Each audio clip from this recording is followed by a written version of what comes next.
From his first days of power, Hitler knew that he had to bring the children of Germany under his control.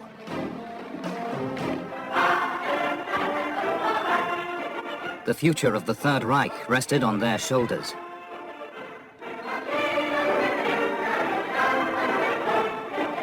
Hitler wanted to produce a generation of dedicated and ruthless Nazis. A generation who could realize his dream of conquering the world. Wir wollen nicht der Letzte sein in diesem Konzert der Welt, sondern wir wollen mit die Ersten sein. Das ist unser Gelöbnis. Und dass dieser Wunsch in Erfüllung geht, seid ihr mir verantwortlich, denn in euch liegt die Zukunft der Nation und des Deutschen Reichs. The new Germany was to be forged in an organization where boys and girls would learn to dedicate their lives to Hitler. This movement was the Hitler Youth.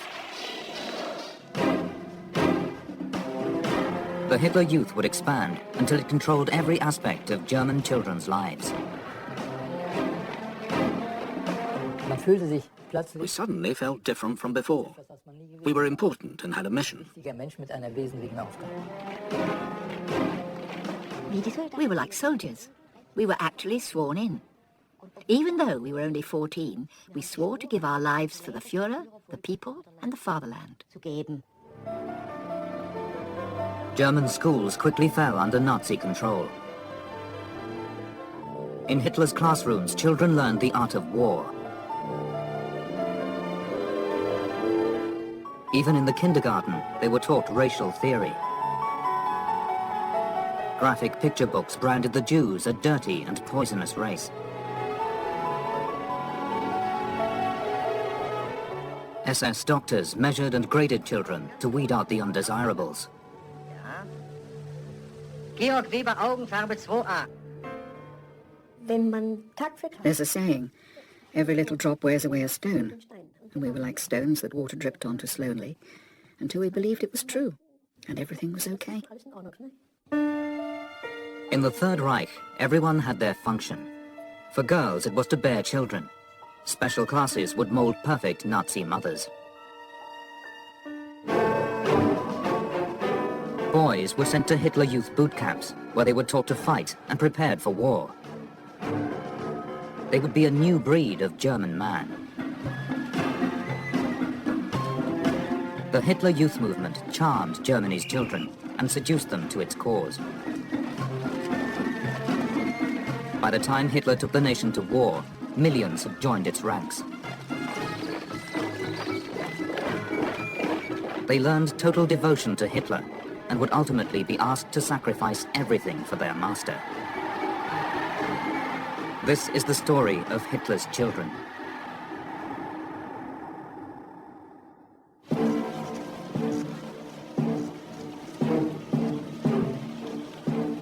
In 1938, Germany stood at the brink of war with Europe. The highly disciplined Hitler Youth were ready to die for their fatherland. They had come a long way from their roots. The Hitler Youth movement was founded 16 years earlier in 1922, when Hitler was still the leader of an extremist fringe party. The first members were a group of boys who were too young to join the party proper.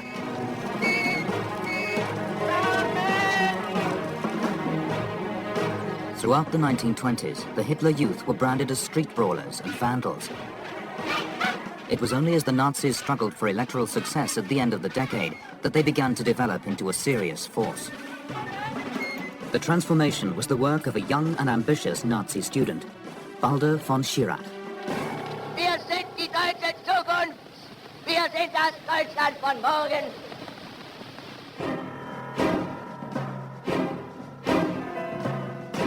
Von Schirach set about completely restructuring the Hitler Youth. He concentrated on attracting the middle class, as Hitler had done with the party as a whole. Within a year, von Schirach had assembled 70,000 cheering boys at a rally in Potsdam.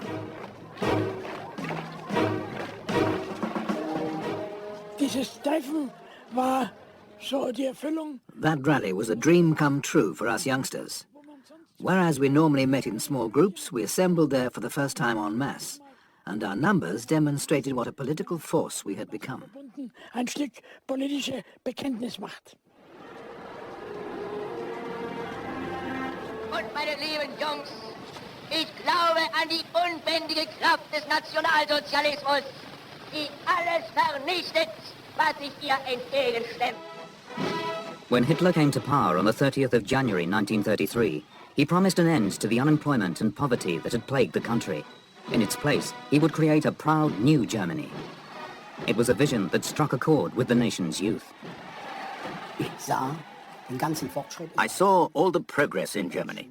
People getting work, the flags, processions, torch-lit parades. We were excited by it. It was like a mass hypnosis. It put me under its spell.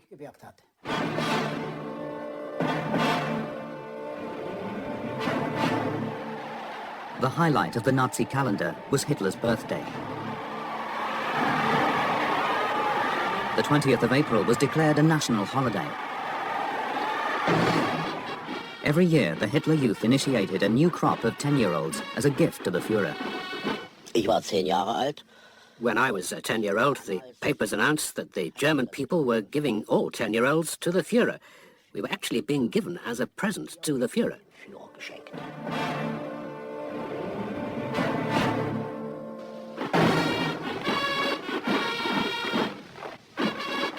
Boys were sworn into the Hitler Youth in a solemn membership ritual. Dort auf diesem großen Sportplatz. The entire troop was assembled on the sports ground. All the platoons lined up in file and publicly swore an oath of allegiance. I remember the words. I promise always to do my duty in the Hitler Youth. Immer meine Pflicht zu tun. Meine Pflicht zu tun. In Liebe und Treue zum Führer und unserer Fahne. The regime was determined to attract the young. Boys couldn't wait to join the Jungvolk, the Hitler Youth wing for 10 to 14-year-olds. We boys felt somehow elated. Suddenly, we mattered. Verspreche. Alle Zeit. In the initiation ceremonies, thousands of children dedicated their lives to Hitler. From the local party heads to the junior boys leaders, we were now part of one big community. Gemeinschaft. In Liebe und Treue. The main part of the Hitler Youth was for boys, but there was a separate wing for girls. Eine neue Jugend. We were a new generation, a generation that would one day rule Greater Germany. It made sense to us. Eingeleuchtet. Ich suchte Kameradschaft, ich suchte Freundschaft. I was looking for comradeship, friendship, and something constructive to do. Most of all, though, I sought recognition, and I found it there. Zunächst.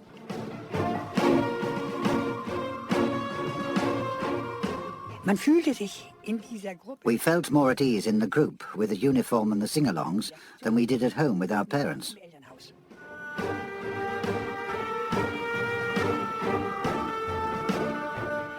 Der nicht drin war, They said of anyone who wasn't a member, he's not one of us, he's an outcast. He doesn't fit into the community of the Greater German Reich. As the Nazis tightened their grip on Germany, the Hitler Youth movement's drive for members gathered pace. They would use any means possible to seduce Germany's youth.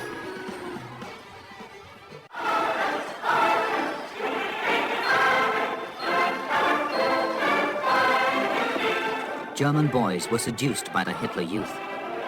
One tactic was sport. From 1933, the Nazis decreed that young people could only join a sports club if they were already Hitler Youth members. And the movement organized trips to the mountains and the seaside. die Kinder hatten keine Möglichkeit. Children couldn't go away on holiday. They played on the balcony or in the street. If they were especially lucky, they had a grandma with a small holding in Mecklenburg, but that was it. Aber mehr lag doch nicht drin. Und plötzlich konnten die Kinder... All of a sudden, they could go away for 2 or 3 weeks holiday. It was new to them. They hadn't traveled before. vergeisen.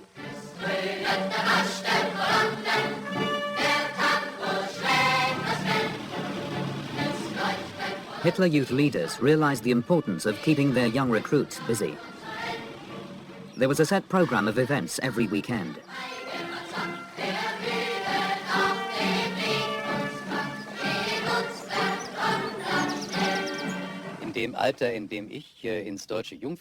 At the age when I joined the Jungvolk, it was fun. It was fun to be with children of the same age and not just scuffle in the street or climb trees, but go on proper trips.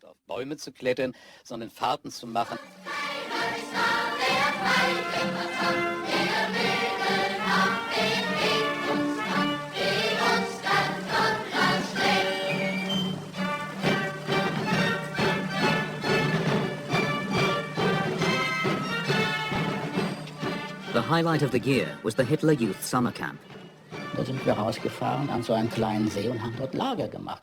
We rode to a small lake and set up camp. It was wonderful. It was paradise for us. Lighting a campfire, cooking over it, camp life. I think all boys want to do that kind of thing. It was a regimented, warped way of playing cowboys and Indians. Deformierte Art des Indianer sein wollen.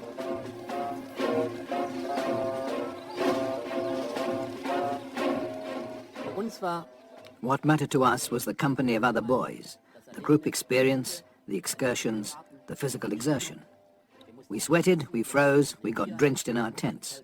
We could swear, we could let off plenty of steam, but in the end, we were a community of boys, and that's what really counted. Das war sehr wichtig.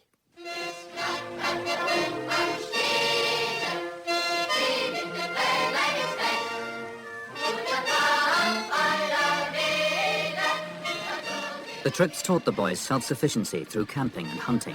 For most, it was an entirely new experience. Everyone sat around the fire, and we sang as the night drew in. It was dark, the stars were out. It was awe-inspiring and quite unforgettable. Das alte nordische Feuerrad ist unser Siegeszeichen geworden.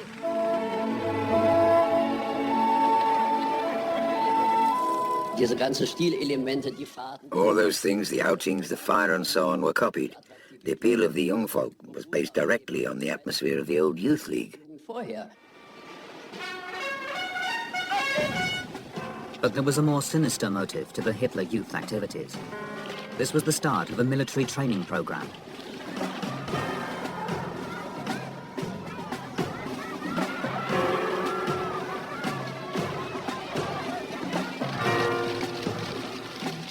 Boys were required to take part in regular tests of strength and endurance. They fought each other in war games. Das war ja ernst, ne? We took it seriously. Sometimes we were really hurt. We played rough. You've no idea how determined we were before we started a field exercise. Aggression was encouraged. Even if we got bruised and hit and took a lot of punches, we accepted it. It toughened us up, and that's what we wanted.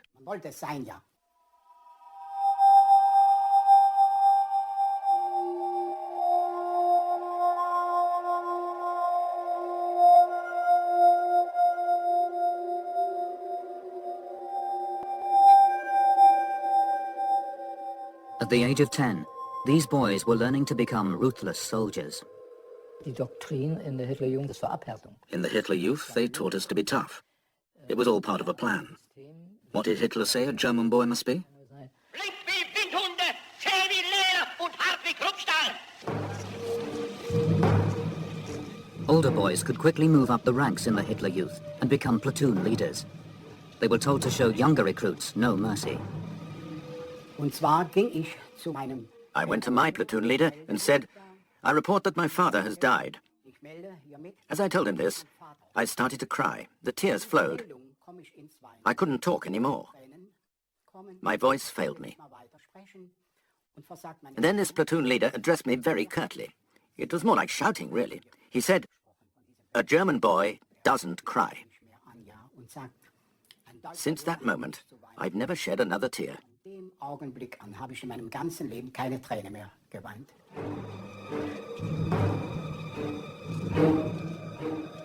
Was wir uns unter der deutschen Jugend der Zukunft wünschen, ist etwas anderes, als was die Vergangenheit sich gewünscht hat. Wir müssen einen neuen Menschen erziehen. bin ich erstmal groß und nicht mehr klein. When I'm big and out of infancy, a soldier of the Führer I'll be. That was the kind of slogan that captured my attention. I felt like repeating it when my mother said that's so childish. I remember thinking, Mother dear, I haven't been a child for ages. I'll soon be a soldier. Ich bin bald ein Soldat. Hitler Youth leaders cleverly tapped into teenagers' naturally rebellious streak. They encouraged boys to distance themselves from their parents. Was sonst üblich war, dass man mit Eltern am Sonntag spazieren ging. We used to spend Sundays with our parents. We'd go out on a boat or for a walk or play a game. But all that stopped because we were told, you can't go everywhere with your parents, you're a mummy's boy. None of us wanted to be a mummy's boy, me included. So we tried to cut the apron strings. So, also musste man sich von Eltern abnabeln.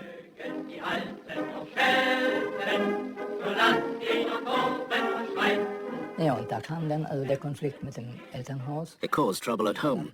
On Sunday mornings, while my father was preaching, I preferred to attend Hitler Youth meetings. I did drill on the square with the other boys, or march through the village singing songs.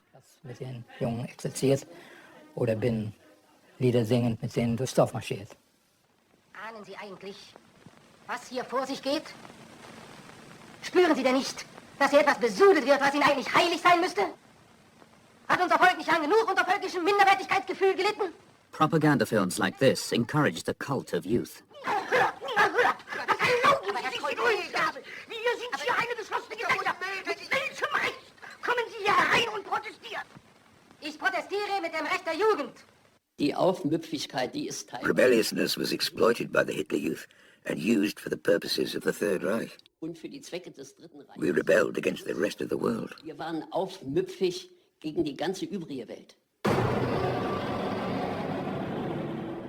Das ganze Dritte Reich war eine The whole of the Third Reich was a rebellion against the civilized, humane world.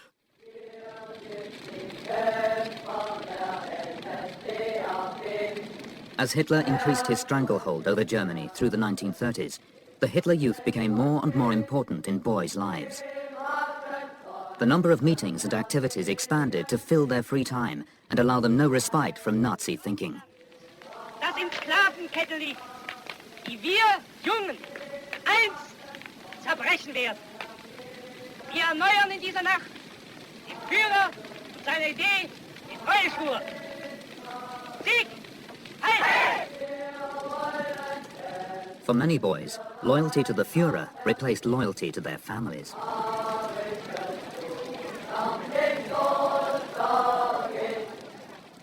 Ich habe ja mich dann als Hitlerjunge geschämt. Zu meinem Bedauern muss ich das heute sagen. Aber I'm sorry to have to admit that when I was a member of the Hitler Youth, I was actually ashamed of my father because he wanted nothing to do with National Socialism. Nationalsozialismus nichts wissen wollte. Ich habe mit meinem Bruder in einer Kammer neben der Küche geschlafen. My brother and I slept in a little room next to the kitchen. One night I heard voices. I heard that it was a Jew and he wanted to cross the border. Und dann hat mein Vater gesagt, soll da bleiben, bis da oben, bringt ihn in die Bahn. My father said he'd take him over that night. And so he crossed the border with the Jew and came back alone. I wished, I'll be perfectly honest with you, I wished at that very moment that I wasn't the son of such parents. But in many homes, parents were happy to see their children become diligent Nazi pupils.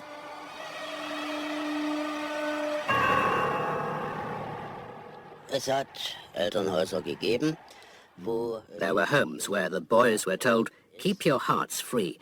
It wasn't like that with me. All my classmates' parents supported the Nazis. Alle Eltern für die Nazis. Niemand hat mich... No one encouraged me or gave me the nerve to oppose the Nazis. And everything was 100% in those days.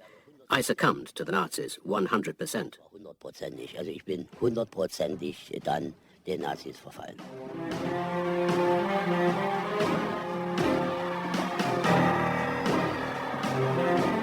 The regime ensured that children repeatedly heard a simple yet seductive message.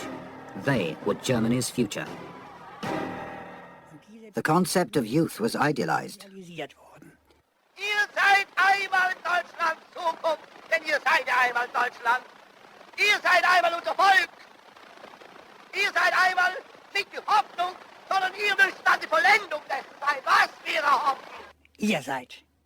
You are. The young are. Old people have no idea. They're past it. They've had their day. Young people love to hear that kind of thing. Menschen an.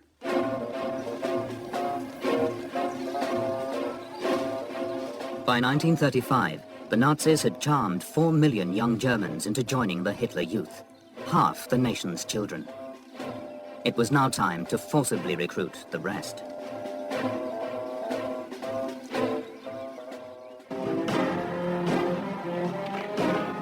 In 1935, a mass rally was organized at Nuremberg by the leader of the Hitler Youth, Baldur von Schirach. Mein Führer, ich melde Ihnen die größte Jugendkundgebung der Welt.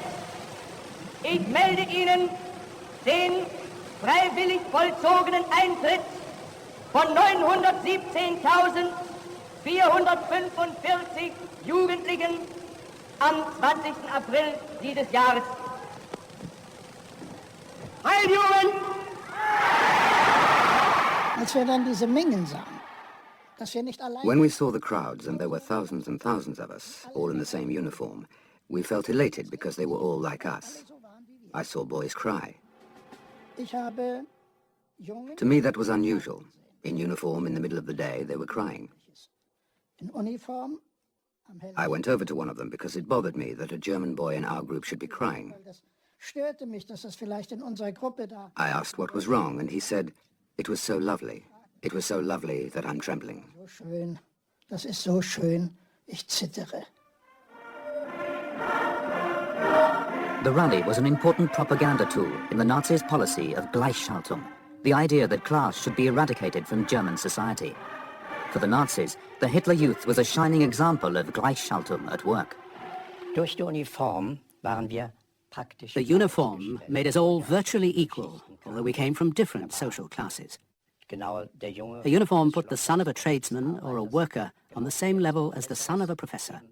We were comrades. Meine Kameraden, nach Ihrem Befehl, mein Führer, steht hier eine Jugend, die keine Klasse und keine Kaste kennt.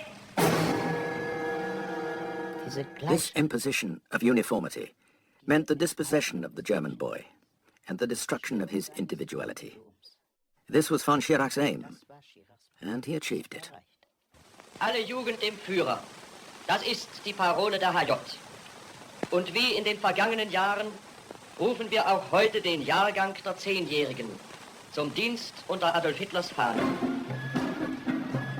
In 1936, as Germany prepared to host the Berlin Olympics, the Hitler Youth movement launched its most ambitious recruitment drive yet. Boys turning 10 that year were identified from birth certificates, and their parents were then visited by Hitler Youth members. A mixture of charm and threats persuaded 90% of parents to enroll their children. Those who refused to join faced sanctions. It wasn't what I'd call voluntary. There was no real possibility, at least in normal circumstances, of not joining the Hitler Youth or the Jungvolk. That is, if you didn't want to be a real outsider, even at school. Vom HJ-Gericht hatte die Schule ein Schreiben gekriegt, dass ich von der The school got a letter from the Hitler Youth Tribunal saying I should be expelled. I didn't deserve to go to a grammar school because I hadn't joined the Hitler Youth. Und der Direktor hat dann The headmaster then suggested to my parents that they might like to take me out of school straight away. melden möchten, noch am selben Tage vom Gymnasium.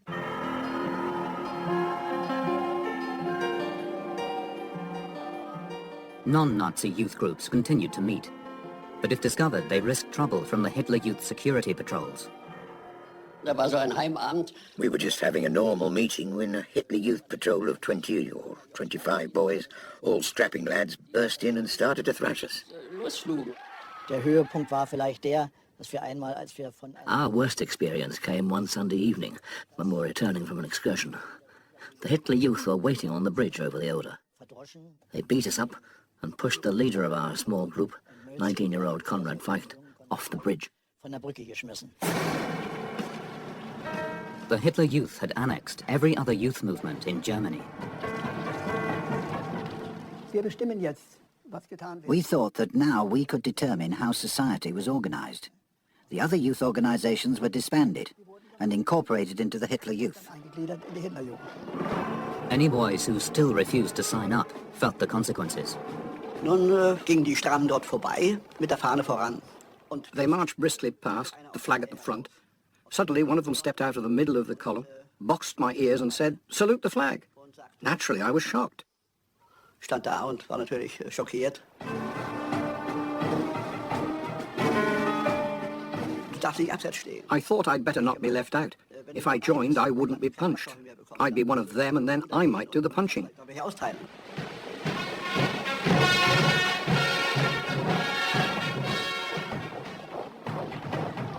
Plötzlich hörte mein Vater Schläge, Trommelschläge. Suddenly, my father heard the sound of drum beats. I heard them too. They were getting closer. They echoed dreadfully in the narrow street. Then I remembered that my classmates had said, "If you don't join the young folk, we'll come and get you." Is that what was happening? They came closer, formed a semicircle outside our door. Then the doorbell rang. We were afraid. I went out, and 2 boys came either side of me and led me to the last of the groups, and I had to fall in line. I saw another boy in civvies, and I realized they were rounding up more boys. We started marching, and the marching itself fused us into a single entity. If you control the streets, you control the people. Auf der Straße war, der hatte die Menschen.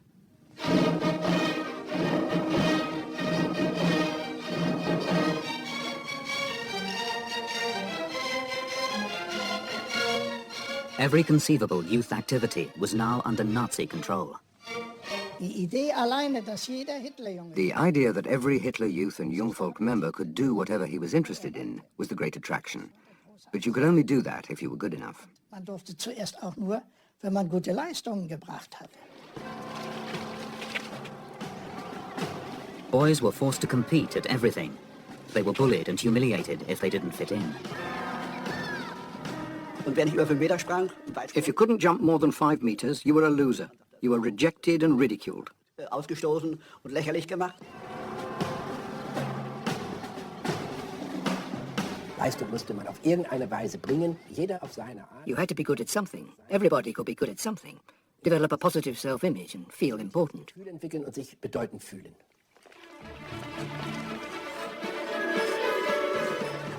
The Hitler Youth taught boys vocational skills so that one day they could fuel the German war effort. But even in the factories and workshops, a competitive element was introduced. Wir haben im Reichsberufswettkampf die gesamte junge Generation Deutschlands auf dieses Leistungsprinzip verpflichtet. You got a certificate to say that you had passed with a certain mark. Naturally, it was an honor. The toughest and most loyal Hitler Youth members quickly advanced. We were assessed by our platoon leaders on the basis of points awarded for sport, field exercises, and so on. And also for how we behaved, how well we sang, and how clearly we spoke when we explained something. All these attributes were noted, and that was how one rose through the ranks.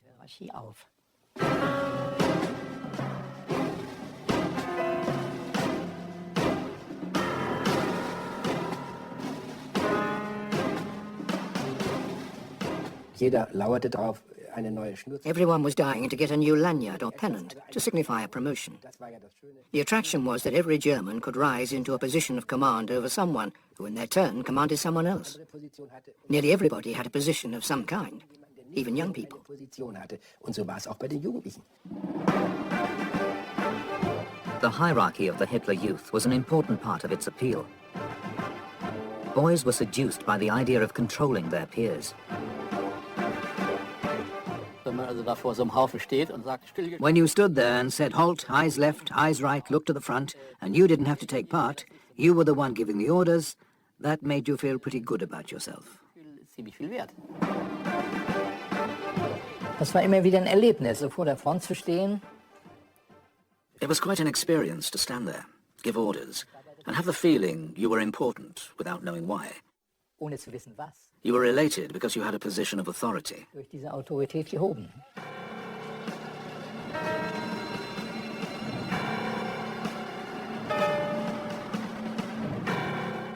ein 12-Jähriger kann dann schon 10-Jährige. A 12-year-old could command 10 10-year-olds.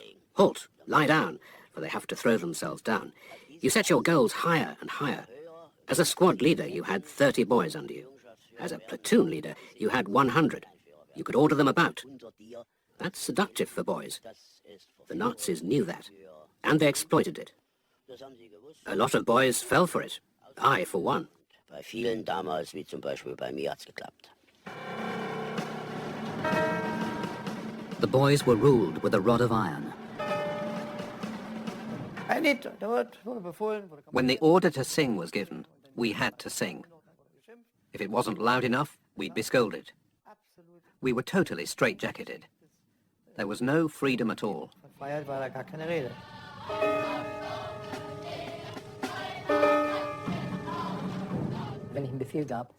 If I gave an order, I would expect it to be carried out. If I said sing, then of course they'd sing. If I gave them marching orders, they marched. It was taken for granted. They did it as unquestioningly in the Hitler Youth as they did it later in the army. Nichts ist möglich, wenn nicht ein Wille befiehlt, denn immer die anderen zu gehorchen haben. Von oben beginnend und ganz unten erst endend. Orders were followed blindly. You didn't question them. Orders were orders. It was simple. If you didn't obey, you would be treated accordingly.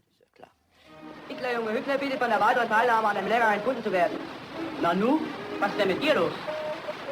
Dafür, ich glaube, ich schaff das nicht, was dir alles verlangt wird. Ich denke, du wirst Offizier werden. Und da willst du schon nach 3 Tagen schlapp machen. Ich will dir mal was sagen.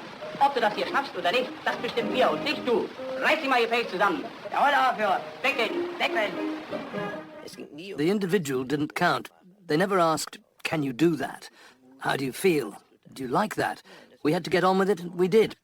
We had taken the oath. The Hitler Youth boys were being trained to follow orders for a reason. They had to be prepared to carry out the extremes of Nazism without question. The Hitler Youth operated in clubhouses as well as training camps. Here, youth leaders taught boys about military tactics and lectured in Nazi philosophy. We learnt about the lives of the Nazi leaders and the anti-Jewish campaign. It was like a school lesson in National Socialism. Hitler Youth leaders were given carefully selected phrases to read out. The goal of the Jews is to brutally rule other races. In this, the Jewish people reveals itself in all its madness and its brutal thirst for power. They were elegant, very elegant indeed, in the way they told us things in small doses. One small dose at a time, and then a tiny bit more. That way we didn't notice what they were doing to us.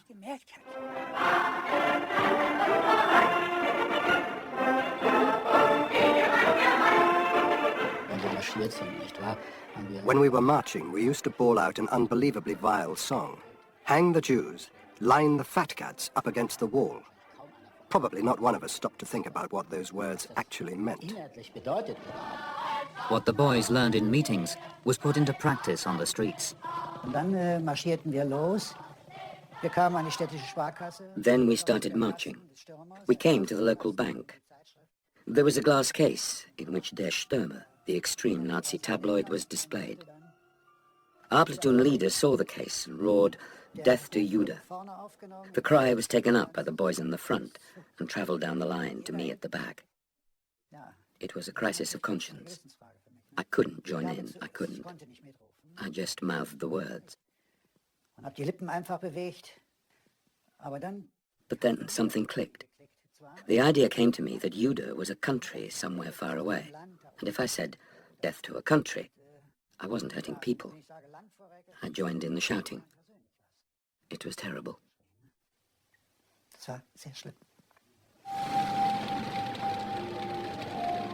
On the 9th of November 1938, the Nazis launched a major attack on the Jews. It became known as Kristallnacht, the night of broken glass. Enthusiastically, I went to see where the fire was burning. It was next to our school. I wondered why they only put out the house fires next door and not the main fire. until a Hitler Youth friend said, "Hey, we lit that. Weren't you there this morning when we smashed the Jew shop windows and took stuff?" Then I saw stormtroopers and Hitler Youth members carrying out Torah scrolls. They cheered as they threw them onto the fire.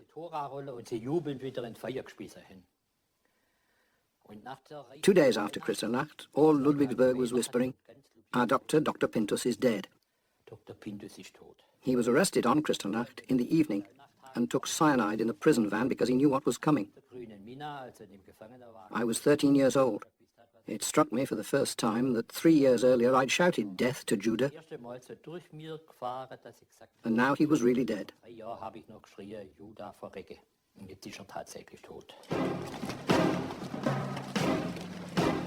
Most boys were hardened to the horrors of Kristallnacht. They had learned to trust Hitler completely.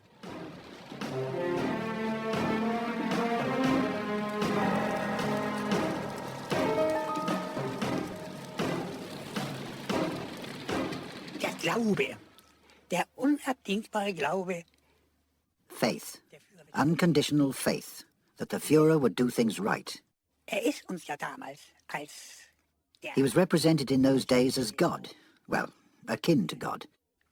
der Gottähnliche. And that's how we saw him. Das haben wir auch darin gesehen.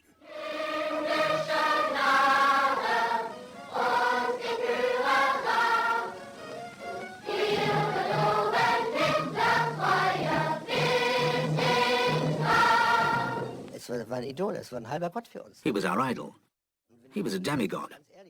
I tell you quite honestly, if someone had tried to shoot Hitler, I'd have leapt forwards and died for him. Nowadays, I know it was madness. Und als Wahnsinn, ne?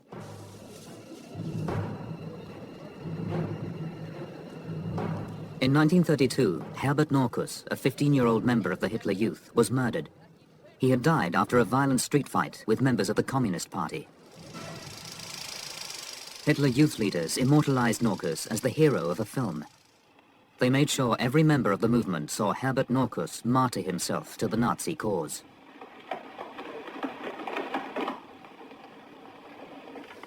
Perfekt. Unsere Fahne flattert uns.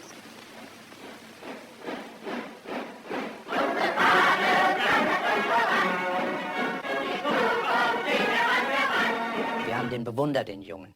We admired him. A shiver used to run down our spines. Gänsehaut über den Rücken gelaufen.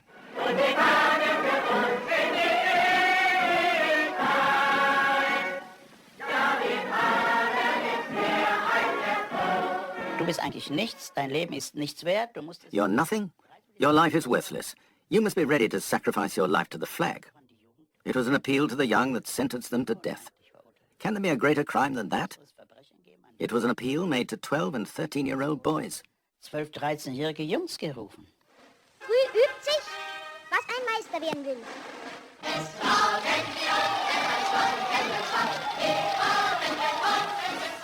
Hitler Youth boys were invited to visit army barracks, use the firing ranges, and take part in training maneuvers. Geländespiele haben wir selbstverständlich gemacht, in denen man... Of course, we did field exercises in which we tried to behave like soldiers. Move forwards properly. Don't let yourselves be seen. Creep up on them and so on. Children love that kind of thing. And they exploited that. But these games were immensely entertaining, and you can seduce people that way. Man kann ja auch auf das Spielerischste verführen. By 1936, Germany's army, the Wehrmacht, was playing an increasingly prominent role in the Hitler Youth.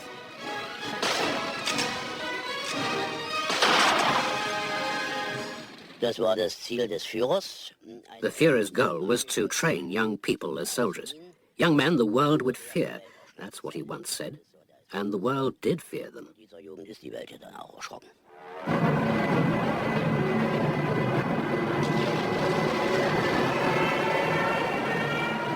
When war finally came, boys who had been trained in specialist camps from the age of 10 finally had a chance to fight. For the Hitler Youth, war was the culmination of everything they had learned. Das hat tatsächlich eine gewisse Begeisterung bei uns. It unleashed a certain enthusiasm in us. Poland was a surprise to me as a 13-year-old, but I still remember the entry into Paris, the occupation of Paris, and the quick end to the French campaign. That certainly filled us with enthusiasm. Begeisterung versetzt, nicht?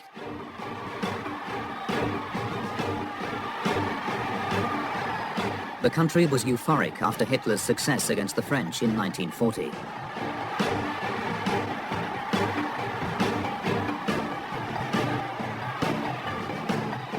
Teenage boys from the Hitler Youth rushed to volunteer to serve their nation. Wir waren begierig darauf. We were eager to become real soldiers and go to war properly, although naturally we had no idea how cruel this war would become. Dieser Krieg werden würde.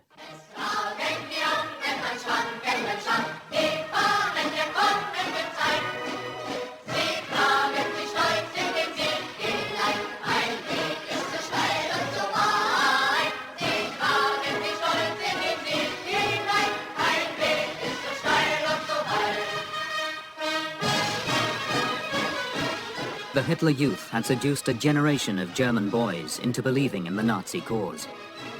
But in serving Hitler, many of them would be called upon to make the ultimate sacrifice.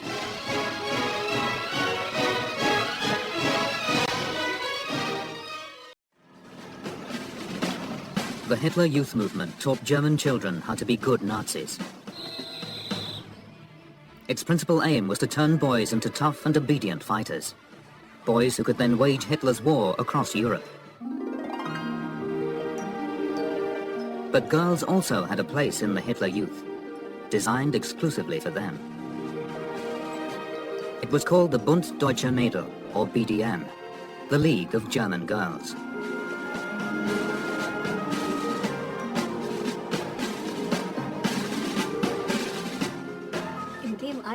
At an age when you don't yet have much of a personality, it's wonderful to be part of such a huge movement of people, all thinking, feeling, and doing the same thing.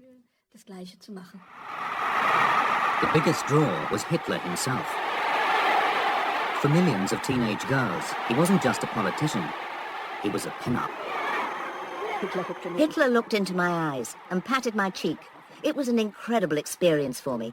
I thought it was great, and I didn't want to wash. My mother said, "You're crazy." And so I was.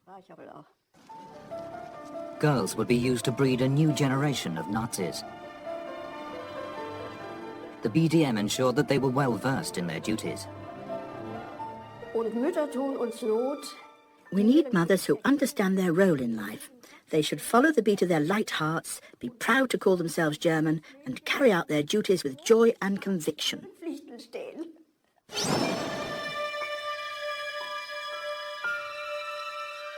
The Hitler Youth movement taught Germany's girls to become Hitler's most loyal servants. By the end of the war, they would be asked to sacrifice everything for their idol.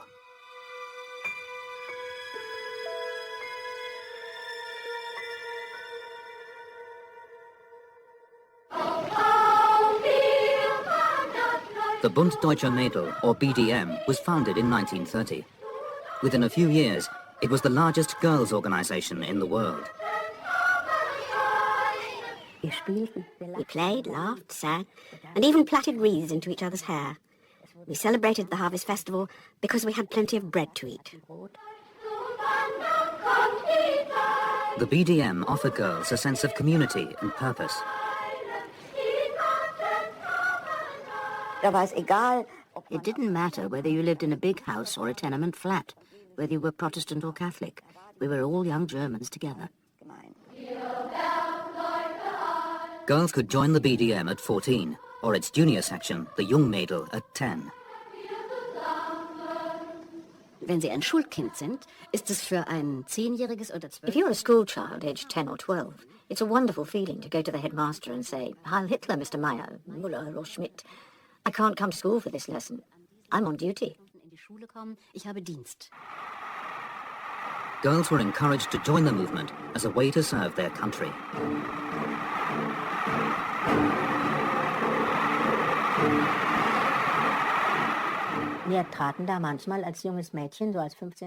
I was a young girl of 15 or 16, and tears came to my eyes because I felt that I belonged to the wonderful German nation. Dieses wunderbaren deutschen Volkes empfand.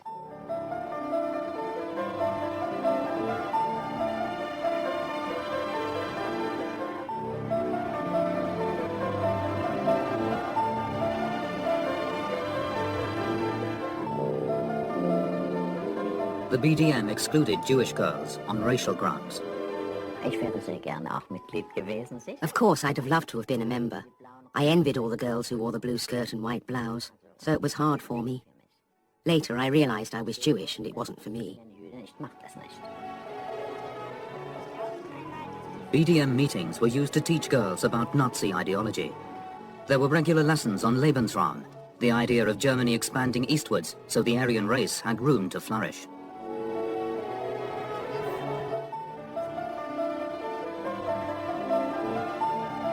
The whole of the political background certainly wasn't clear to me at the time. I was simply working to pass on what I could. weiterzugeben, was wir konnten. Und die Morgenfrühe, das ist unsere Zeit, wenn die Winde die Berge singen, tut euch nicht Langweile. Girls were indoctrinated through songs. Erde schafft das Neue, Erde nimmt das Alte, deutsche heile Erde, unbereit am Alte. Forwards, forwards, the fanfares blare. Forwards, forwards, youth knows no danger. Germany must shine, even if we die. Youth, we are the future soldiers. Youth, we'll do the future deeds. Though we trembled, no one dared to argue. We were part of a new age. Who wouldn't go along with it? It was fantastic. Unfortunately, I can't sing anymore. I sometimes feel like belting it out again.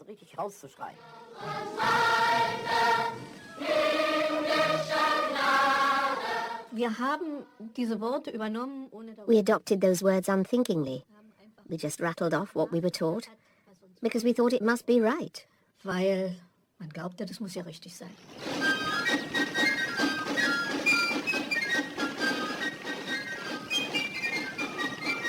In Nazi Germany, girls were expected to know their place. Ich denke, das ist wunderbar. Na, hast du das bekommen? Was hast du Schönes bekommen? Flieger? Na, wirst du auch ein Flieger werden? Was? Wenn du groß bist, wirst du denn? Was wirst du? Ach, du bist ja Mädel.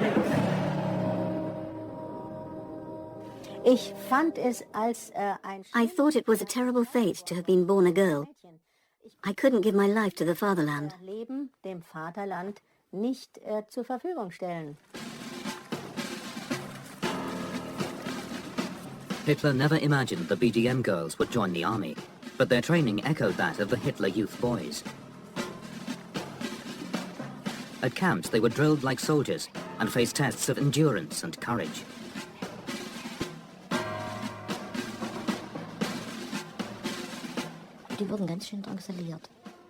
It was really torture. If you said you couldn't swim, you were thrown into the water. Really brutal when I think about it now. Brutal, also schon brutal, wenn ich heute dran denke, ja.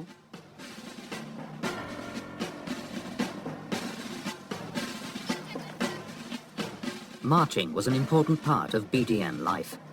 The idea was to break down individuality and build a collective spirit. Of course, if you want to get troops to move from one place to another, they have to march in step. Otherwise, it won't work. Sheep need a sheepdog. Marching in step has the same effect. It's all about discipline. So Disziplin.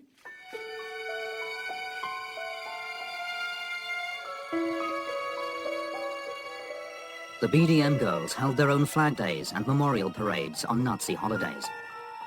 These were deliberately scheduled to compete with the church calendar and marginalize religion in Nazi Germany. New recruits were sworn in at powerful torchlit ceremonies.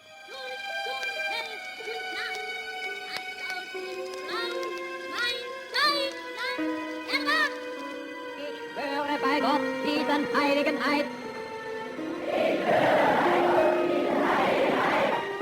Ich werde meinem Führer Adolf Hitler alle Zeit treu und gehorsam sein. We were like soldiers. We were actually sworn in. Even though we were only 14, we swore to give our lives for the Führer, the people, and the fatherland. The BDM's most seductive tool in recruiting new members was Hitler himself. The girls idolized him.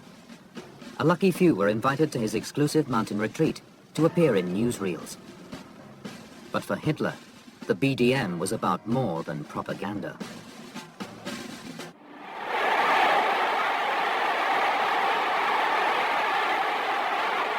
BDM girls idolized Hitler. When he appeared in public, hordes of girls flooded to the streets to get a glimpse of him. It was not uncommon for them to pass out with emotion.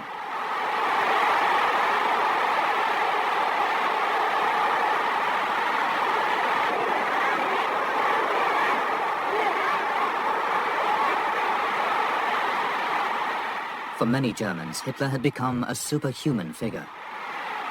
Der Übervater. We called him our Ubervater. It's inconceivable today. Heute nicht nachzuvollziehen.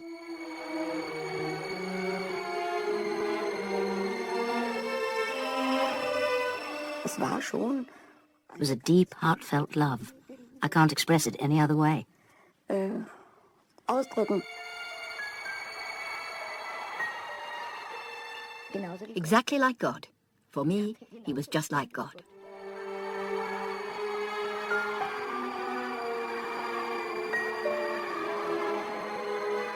Hitler was single, which added to the attraction. We said, pity he's not married, a nice man like that. It might make things better for him. Love letters arrived for Hitler every day. Dear Führer, will you please accept my sacrifice? I have nothing to give you except my love. Yours, Emmy. Dear Führer, a girl from Saxony would like to have your baby. I know it's a very unusual suggestion, but it really bothers me that a man like you is childless. Their requests went unheeded. Hitler pretended he'd given up women for work. His girlfriend, Eva Braun, had to be discreet. Even at the Berghof, Hitler's mountain retreat near Salzburg, she masqueraded as a member of staff.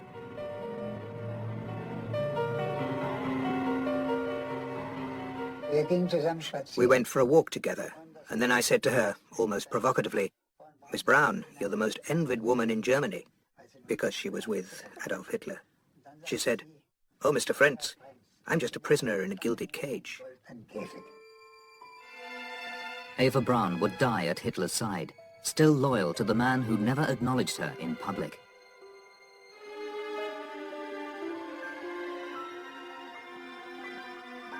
Hitler believed women should be subservient to men. In Nazi Germany, their main task was to bear children. Many girls faithfully accepted these teachings. What the Führer does is right. That's how it was. The Führer can't be wrong.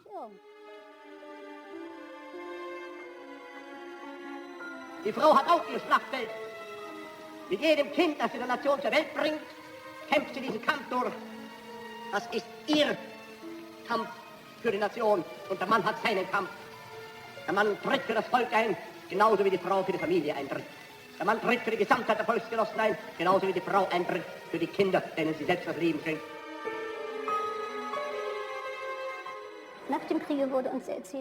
After the war, they told us we'd been living without freedom. This is new to me. I didn't realize that I wasn't free because I didn't understand the concept of freedom as we know it today.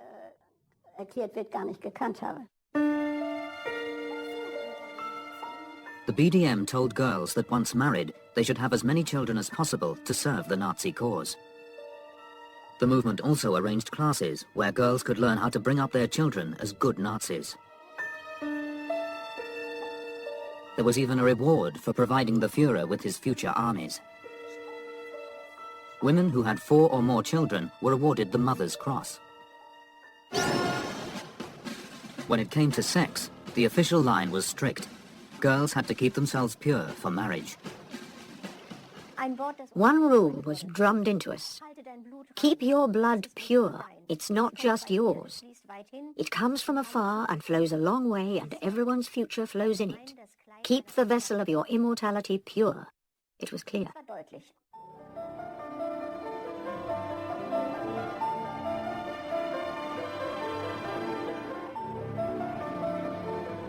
Girls who became pregnant outside of marriage were thrown out of the BDM.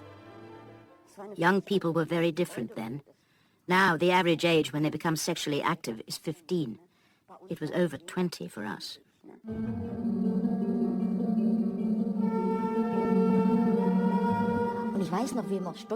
I remember how proud we were if a male youth leader fell for us. But we shrugged our shoulders and said, I'm a German girl. A German girl is chaste and modest and becomes a mother as soon as she marries. Despite the rules, Nazi officials were not put off trying their luck with the BDM girls. With the older party members, it was as though they'd been allowed out by their mothers for the first time. And there were young girls around, so all sorts of things went on, affairs and so on. The BDM girls were expected to take part in huge public gymnastic displays. These were meant to teach an important lesson.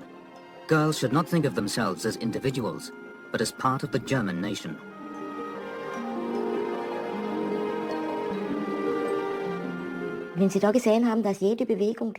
When I saw that every movement was identical, I was incredibly proud to be part of it.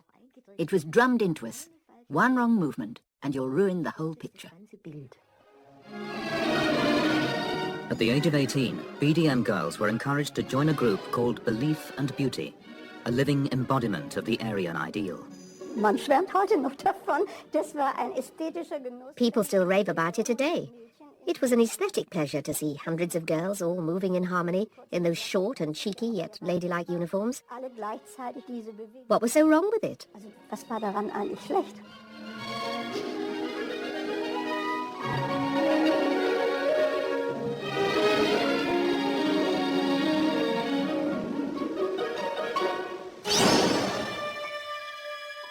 The Aryan ideal was echoed in the work of Hitler's favorite film director, Leni Riefenstahl.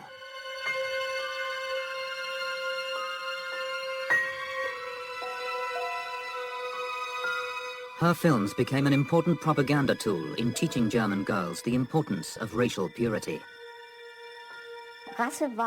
Race was the most important word in our life. There were things that embarrassed me, both at school and in the League of German Girls. Because of my appearance, I was taken as an example of the Aryan race. It was terrible.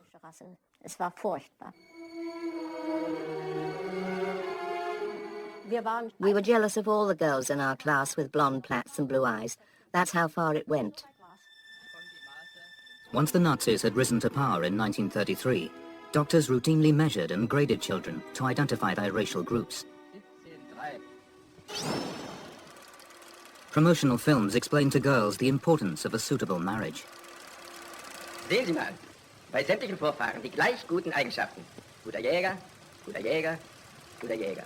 Da sieht man erstmal, wie wichtig die genaue Aufzeichnung der Vorfahren ist. Ja, und erst recht für uns Menschen. Ja, dann würde die Gattenwahl manchmal anders ausfallen. Nicht mehr zufällig, sondern bewusst wird das Gesunde sich zum Gesunden finden. Zur glücklichen und richtigen Gattenwahl. Gebt euer Bestes eurem Volke, dann werdet ihr zum besten Volke gehören.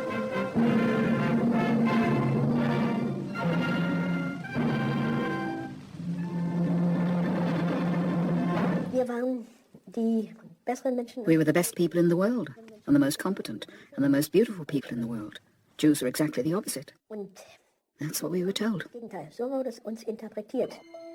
At BDM meetings, girls learned what the Nazis called racial science. The lessons were reinforced in the anti-Semitic magazine, Der Stürmer.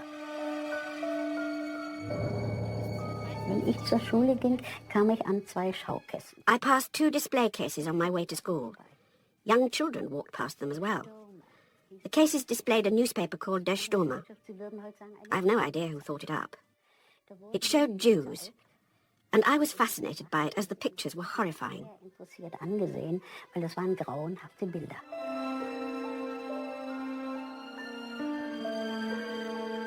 On the streets, the message was the same.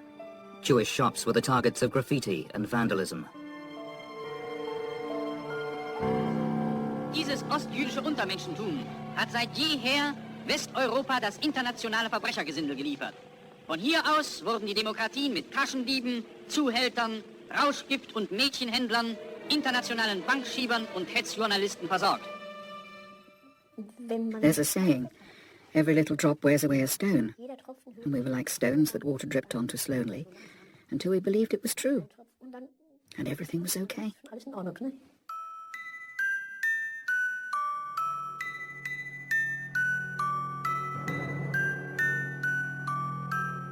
Many girls blindly swallowed the propaganda. Some were sorry and others indifferent. They said, "We're National Socialists and in the BDM. You're not. You're a Jewish bitch. I have nothing against you personally, but you Jews are to blame for everything." That was the way it was. Das war die Tendenz.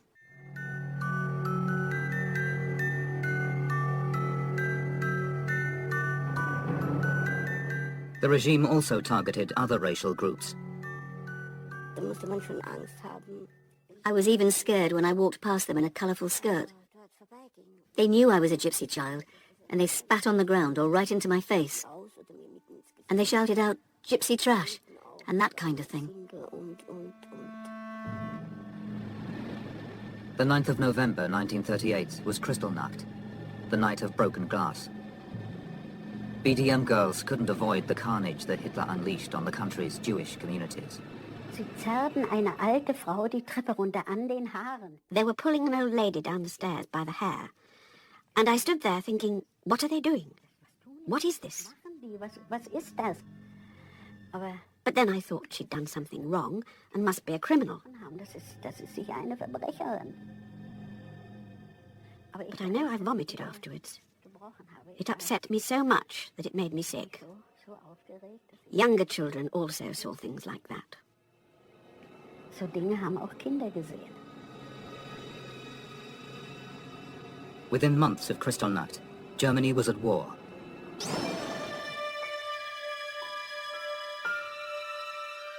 The BDM girls were to play a far greater role in this conflict than even Hitler could have dreamed.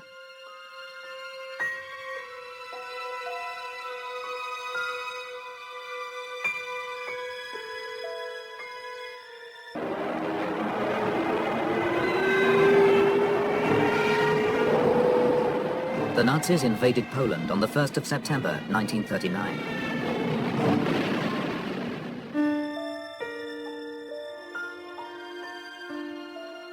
More than 90,000 Polish people died, but Nazi propaganda convinced many Germans that the Poles had been the aggressors. Der Feind war außerhalb. The enemy was outside us. That bonded us as a nation. They were the baddies.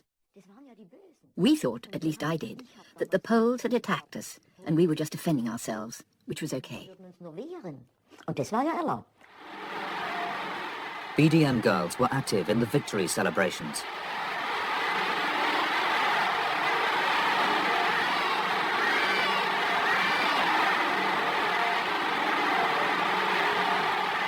German schoolchildren wrote essays commemorating the occasion. Wir stehen alle mit dankbarem Herzen. We are full of heartfelt gratitude to our William Tell and place our fate in his, Adolf Hitler's, hands. It will be the sacred duty of us all to protect and complete our fatherland, for the arch-enemies who surround us are trying again and again to cut us down in our prime and destroy our country in a war of annihilation. We wrote nonsense like that in those days. That's how we were trained as National Socialists.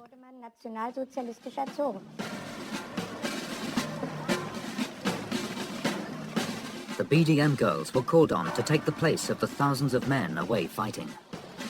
Die Millionen schaffender Jungen und Mädel in der deutschen Rüstungsproduktion. Bei der Betreuung unserer Soldaten. Bei der Nachbarschafts- und Einkaufshilfe unserer Mädel. Als Helferinnen in den Säuglingspflegestätten. Bei der täglichen Zustellung der Zeitungen. Bei den Austrägerdiensten der Reichspost und als Hilfsschaffner bei den Straßenbahnen. Als Kindergärtnerinnen. In den Nähstuben der Mädel zur Behebung der ersten Not. Als Erntehelfer des deutschen Bauern und bei der Unterstützung der deutschen Bäuerin. On our social evenings, we made things for the soldiers. We knitted for them and wrote letters to them. We felt we had to help them as they were fighting for us. Für uns, wir müssen was für die tun.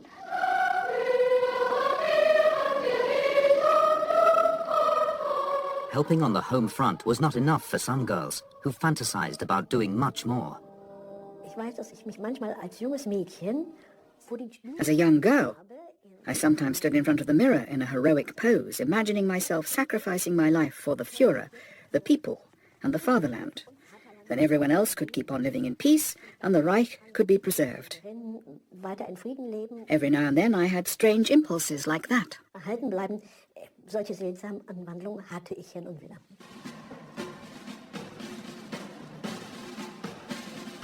The older BDM girls took over the role of tram conductors. It was here that one girl noticed the beginning of something more sinister. Wir hatten einmal eine Sonderfahrt. Once we had a special trip. They said, don't sell tickets to those two carriages. They are just travelling as far as the railway station. Those people were probably taken off and killed. I should have realised then that something was going on, and perhaps I even did at the time.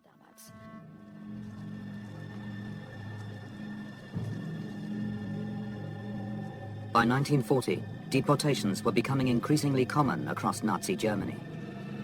Classmates of BDM girls would often disappear without warning. Wir wohnten noch in der Stadt. We were still living in town. I went to pick her up to go to school. We weren't even 10 years old. There was a truck in front of the building, and they were throwing furniture into it. As a child, I was terribly upset and said, "That is so mean. She didn't tell me she's moving out." Sie sagt mir nicht Bescheid, dass sie auszieht.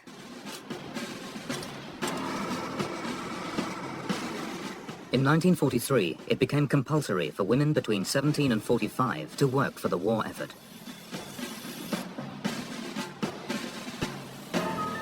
More than 3 million teenage girls were employed in the manufacturing and armaments industries.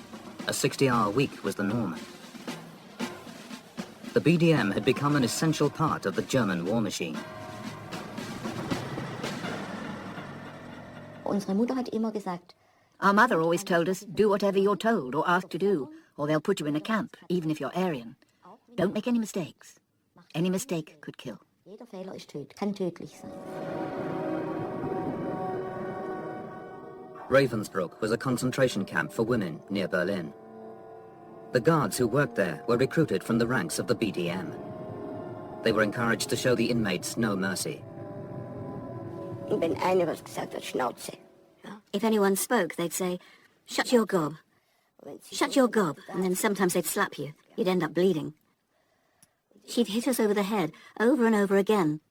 It was incredibly humiliating to have to take that from a woman. Wahnsinnige Demütigung von einer Frau sich zu gefallen lassen.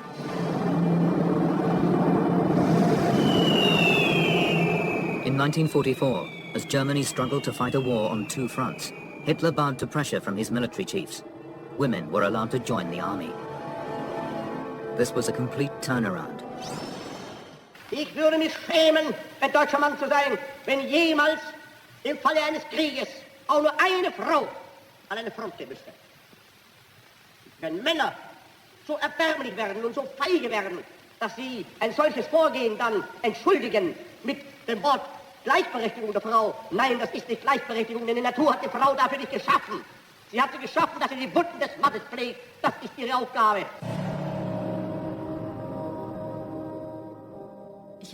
I volunteered as a signals assistant to win the war, because I simply thought it had to happen and I had to help. Einkleidung. Jede Nachrichtenhelferin bekommt ein Kostüm, 2 Blusen, mehrere Paar Strümpfe und Schuhe, einen Mantel und das schmucke Schiffchen. The war was promoted as a noble adventure. Als solche ein monatliches Gehalt. Zahllose deutsche Frauen und Mädchen lernen als Nachrichtenhelferinnen die Schönheiten Großdeutschlands und Europas kennen. Vor allem aber sind sie unseren Soldaten Helferinnen zum Sieg.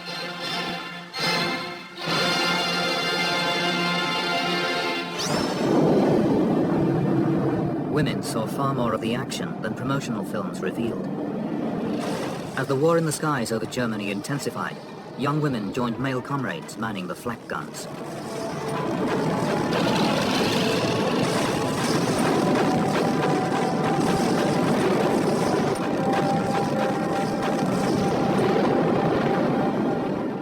Es war schlimm. Und ich erinnere mich an It was bad. Situation, wo ich also tatsächlich I remember one occasion when I actually had an enemy in my sights. und ich hätte If I'd obeyed the orders we'd been given, I'd have had to push the button. But I didn't do it. I couldn't. Knopf drücken müssen. Aber ich hab's nicht getan. Ich konnte nicht.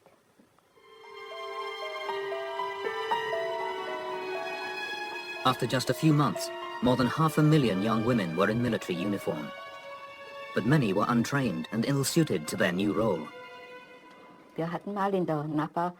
Once, during a terrible attack, the girls operating the searchlight in the next position to us ran off to look for shelter as there were so many bombs. They were shot for cowardice in the face of the enemy. Die hat man erschossen. Wegen Feigheit vor dem Feind.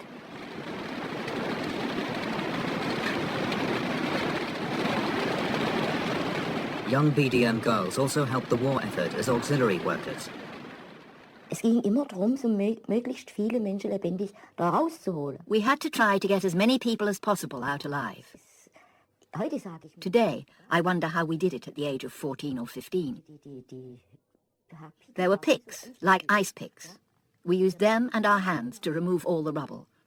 And when we finally got a window open and the first person came out, the joy was indescribable. Das kann ich Ihnen gar nicht sagen.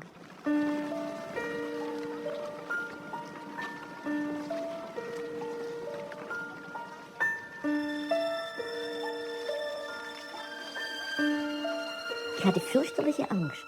I was terrified, but I was a hero. I did my bit. Girls working on the home front were expected to put out fires, clear rubble, look after bomb victims, and run the soup kitchens.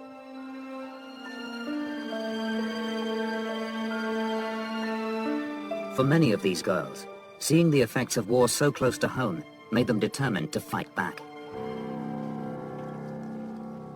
Wir fanden das furchtbar, aber Zweifel... We thought it was dreadful, but we did not doubt the rightness of it all. We felt that it had been done to us.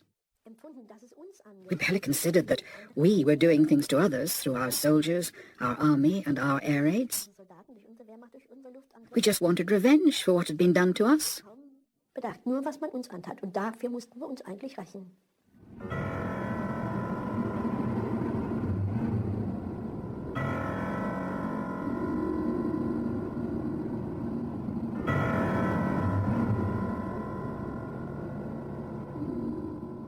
Und da lagen so in Reihe und Glied die Toten. There were rows of corpses covered with blankets with name tags on their chest. It was our job to look for a hand under the blanket and attach the name tag to it. I was curious and pushed the top of the blanket aside and saw a blue head, dark blue. And then I felt sick. Then all I felt was fear, fear, fear that I'd failed. I can't tell you. Just failed, failed, failed.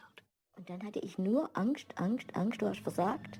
Ich kann Ihnen gar nicht sagen, nur versagt, versagt, versagt.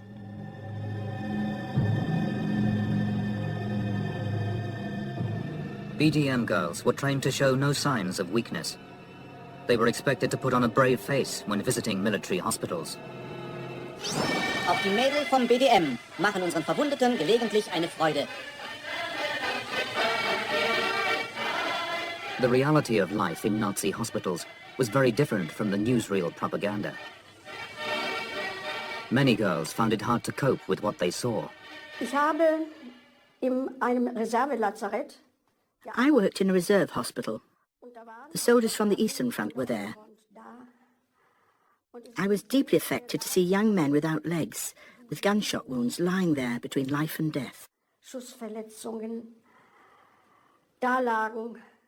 Some were in such pain that they couldn't sleep. Not even the strong drugs like morphine could help them. It was shattering. Mittelmorphium und was wir hatten, hat mitunter geholfen. Also das war erschütternd. Young women were trained by the Volkssturm, the Home Guard, to prepare them for an Allied invasion. Da wurde ich zum Volkssturm eingezogen. I was called up to join the Home Guard. At night after work, we had to go to the town hall and learn from diagrams what the inside and outside of a bazooka looked like. This went on until we knew everything about the bazooka and how it worked. So lange, bis wir das Innenleben dieser Panzerfaust wirklich voll integriert hatten und wussten, Wie geht der Panzerfaust? Es war irgendwo auch ein Ehrgeiz. I think I was ambitious, but I don't think I expected to die for Hitler. We wanted to fight the people who were hurting us so much. If you can only imagine how much I hated those people, the ones who were bombing us. If they'd come to Stuttgart, I would have fired my bazooka at them. Like the boys of the Hitler Youth, the BDM girls had been drawn in to fighting Hitler's increasingly desperate war. But he would still ask them to make one final sacrifice. The final months of the war saw millions of young men die on the battlefield. Germany was now facing a population crisis. The Third Reich looked to the BDM girls to provide the armies of the future. The strict moral code of the 1930s was collapsing. Heinrich Himmler, the head of the SS, had already set up Nazi maternity homes for a very specific purpose.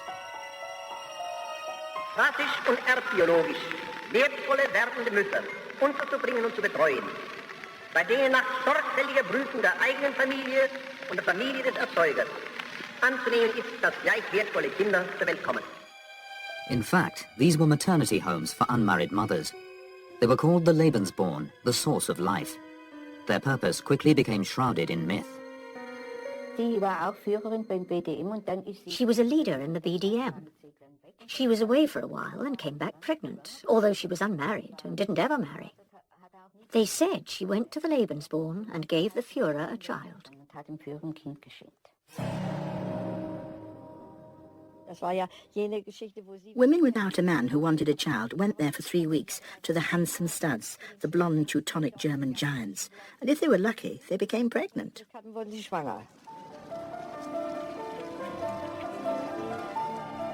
There was an element of truth in these rumors, and some BDM girls had no choice in the matter.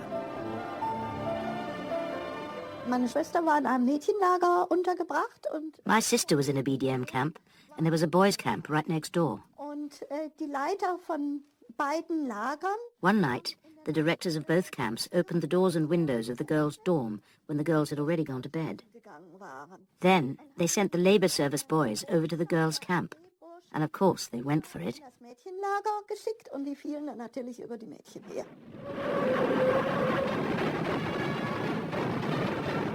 As the Red Army advanced towards Berlin, the BDM girls faced the wrath of soldiers bent on revenge. In diesen von deutschen Truppen wiedereroberten Orten ist jedes Haus von den Grausamkeiten bolschewistischer Soldateska gezeichnet. Die Bestialitäten sind zu ungeheuerlich, als dass alles gezeigt werden könnte, was die Kamera festhielt. For once, Hitler's propaganda machine was telling the truth. I was on the run for months. You have no idea. They hunted us like rabbits. They came night after night and smashed our doors in. They said, "Where woman, I want to..." I won't say the word, but I can still hear the women screaming.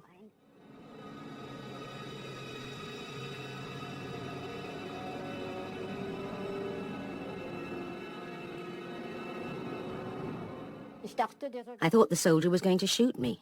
I didn't know the facts of life. In a way, I was grateful. I was glad to be alive. But of course, it was terrible. Es war natürlich furchtbar.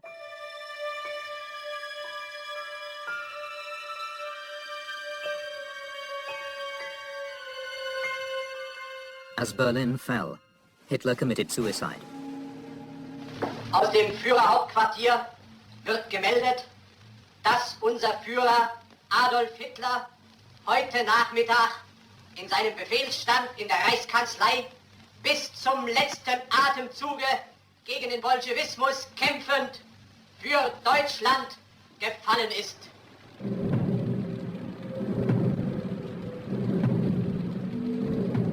Ich habe hemmungslos geweint. I wept uncontrollably. It seems inconceivable today. It was as if a close relative had died. Gestorben wäre. BDM girls were distraught. Mir ist eine Welt zusammengebrochen. My world fell apart. I loved being in the BDM and its junior section. Everything else was a different matter. I never understood that the two things went together. Dass das zusammengehört, habe ich nie begriffen. After the death of Hitler, the ordeal continued for many BDM girls. They were ordered to visit concentration camps to see what had been done in their name.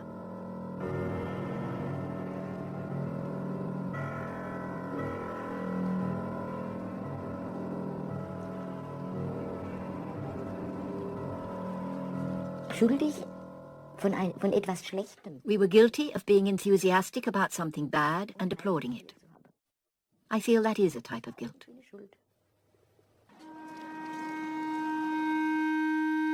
How much the German people really knew about the Holocaust is still disputed today.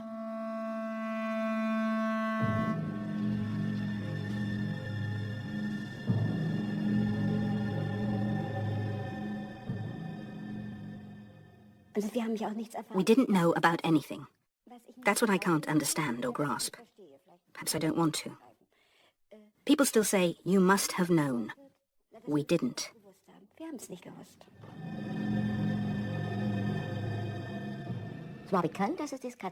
We knew about concentration camps and torture. We knew they made lampshades from human skin. We knew they pulled people's gold fillings out. I knew all that at 12. Ich wusste das alles mit 12. We didn't know, and no one believes us. It's so terrible. Of course, our knowing wouldn't have changed anything. I'd have lost my idealism even earlier, but I wouldn't have been able to change anything.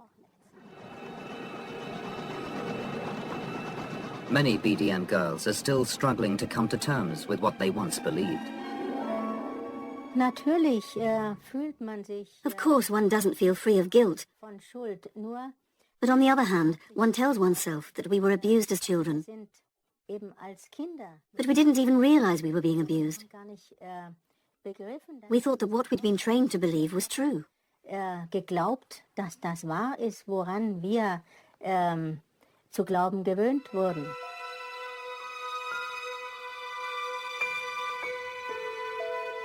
Erkennen müssen, dass man an having to recognize that we'd believed in a false ideal, that the whole thing was a fraud, and that we'd simply been abused. That really hurts. Einfach missbraucht worden ist, das tut furchtbar. The BDM girls had dedicated their childhood to serving Hitler. 60 years later, the legacy of Nazi Germany continues to haunt them. From the first days of Nazi rule, education was central to Hitler's thinking. Throughout Germany, schoolchildren were taught about the superiority of the Aryan race and how the Third Reich would dominate the world for 1,000 years. Was wir vom kommenden Deutschland ersehnen und erwarten, das müsst ihr, meine Jungens, erfüllen.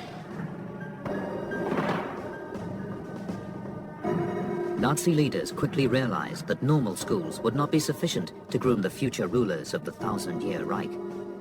They decided to establish selective schools to create a new elite.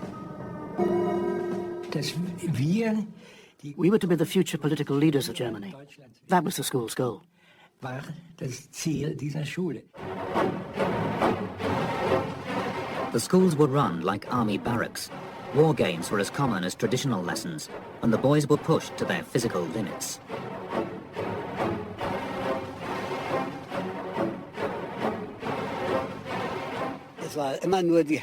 Toughness was the order of the day. Any display of weakness was despised. There was no pity. Boys were taken on school outings to Jewish ghettos and concentration camps. Trust no fox in the woods. Trust no Jew on his oath. That was essentially it. The evil Jew kept turning up. For us, it was a given that Jews were evil.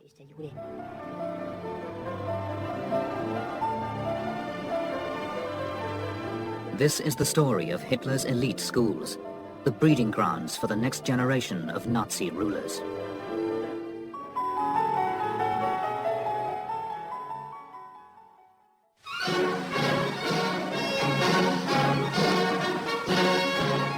In April 1933, Hitler received a unique birthday present.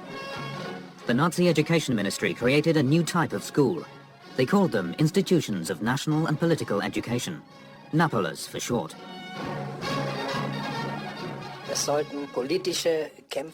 They wanted to mould political fighters on the basis of National Socialist ideology, men who could later be used to work in all areas of the state and society. The Napole boys would be the vanguard of Hitler's new Aryan master race and central to his plan of spreading Nazi ideology around the world. In diese Schulen, da holen wir die talentierten Kinder hinein. Die Kinder unserer breiten Masse. Arbeitersöhne, Bauernsöhne, wo die Eltern niemals es bezahlen könnten, dass ihre Kinder ein höheres Studium mitmachen. Wir haben ein fast fantastisch anmutendes Ziel. Uns schwebt ein Staat vor in der Zukunft, bei dem jede Stelle vom fähigsten Sohn unseres Volkes besetzt sein soll. Ein Staat, in dem Geburt gar nicht ist und Leistung und Können alles.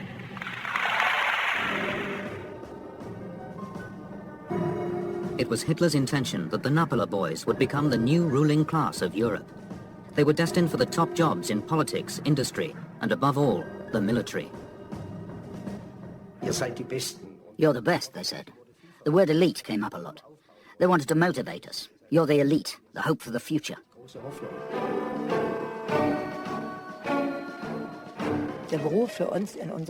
The job for our class was Gauleiter in Siberia. That was drummed into us. Heinrich Himmler, head of the SS, took a personal interest in the Napole schools. Himmler was already using military academies to turn young men into elite SS fighters. Now he planned to use the Napoles as feeder schools. He was determined to attract the very best pupils. Listen, my boy. The Führer is starting a new school. You're doing well and your parents are Nazis. They want children like that. You'd love it, my little Aryan flag bearer.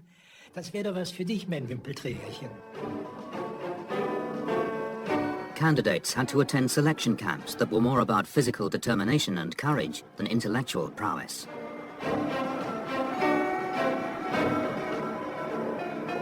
Admission to the schools was seen as a great honor. Of course, I was very proud. I could tell my classmates, and I was happy my parents were pleased. I won't say I was quite in seventh heaven, but I was immensely happy I'd passed the difficult tests. Boys were drilled to believe they were part of an elite new breed. We proudly bear Hitler's name and want to be the very best. No one asks where we're from. What matters is the boy alone. The half-hearted are left behind. We sing and march in step.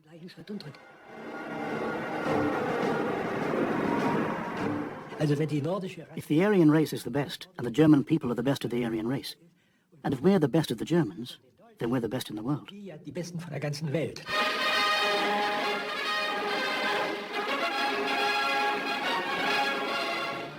Arriving at school was a shock to the boys, many of whom had never before spent time away from home.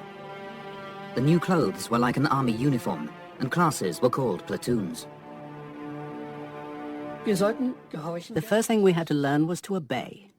This was supposedly because only someone who can obey can give orders. There were frequent dormitory checks, kit inspections, and flag days. We marched from morning till night. After we were woken up, we went to the yard and lined up for early morning sport. We did sport together and then showered. Then we got dressed, lined up, and marched to breakfast. Then we went to our rooms, lined up again, and marched to our lessons.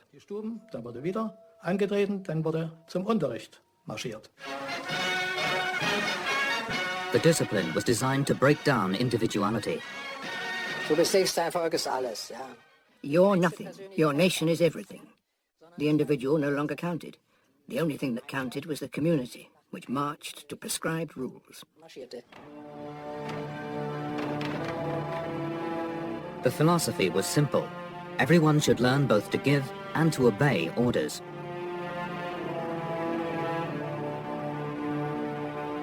Boys dealt harshly with anyone who wouldn't conform.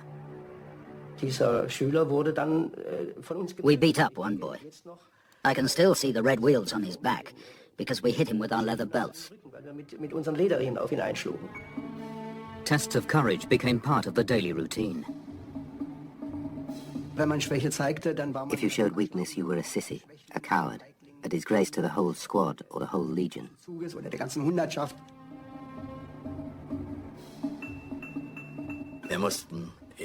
We had to jump off a 10-meter board, fully equipped with rucksack and helmet.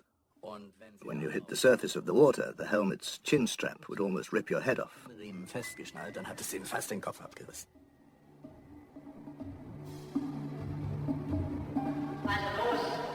Leg die Arme fest an den Körper und dann senkrecht runter wie eine Kerze. Ich möchte bitte lieber nicht. Na, spring schon. Braucht doch keine Angst zu haben. Ja, wir kriegten den Befehl, spring. We were given the order, jump. First, I had to find the courage to jump into the unknown. Second, I had to trust that the person giving the order wouldn't let me jump to my death, unless it was absolutely necessary. That might happen later, when I was a soldier. Sein können, wenn ich später älter Soldat gewesen wäre.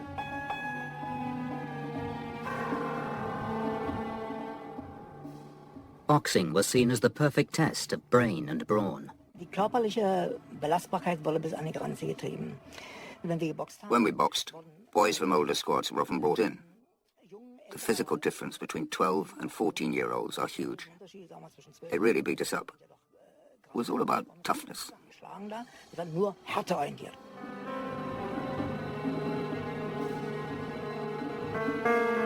By 1937, Himmler's stranglehold on the Napoleons was almost total. But other leading Nazis had grown jealous. By 1937, senior Nazis had begun to distrust the SS influence over the Napoleon schools. In response, the Nazis' head of organization, Robert Ley, founded the Adolf Hitler schools. Wenn Sie mich fragen, was wird, so ist das genauso, als wenn Sie ein Samenkorn fragen, was aus ihm wird. Ja, es wächst. Die Arbeit geht weiter. Das ist mal klar, nicht wahr? Wir werden uns nicht auf unseren alten Teil zurückziehen, auch keinen Zauberkampf ums Haupt winden. Die Arbeit geht weiter. The Adolf Hitler schools were designed to produce politicians, not soldiers. We were to be loyal followers of Hitler and faithful Nazis. Independent thinkers with our own will who could assert ourselves and make decisions. That wasn't possible, of course. You can't be a loyal Nazi and also think critically.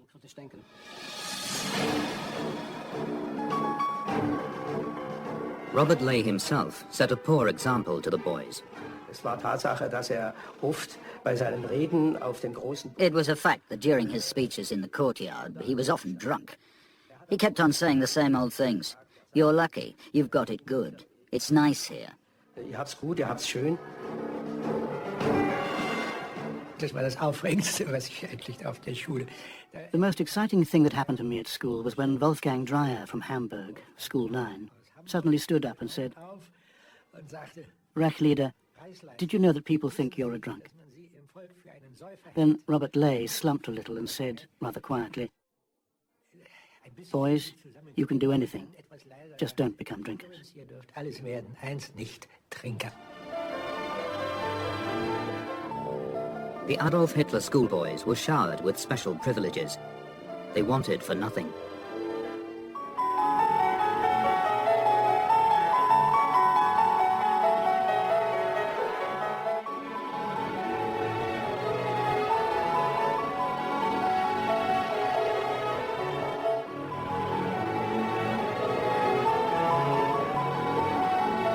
Es wurde uns viel geboten, an Reisen.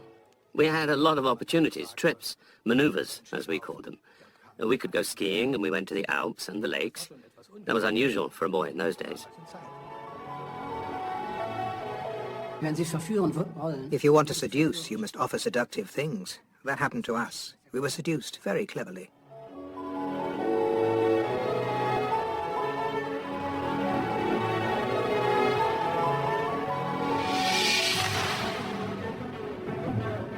The most exclusive of all the elite schools was the Reichsschule at Feldafing near Munich.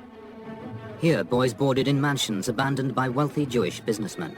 Das waren also Villen von jüdischen Eigentümern, die entweder They were mansions that used to be owned by Jews. They had either sold up because of the pressure of the boycott on April the 1st, 1933, when it didn't look as though they could stay, or they'd fled the country without selling. das weiter gesucht haben.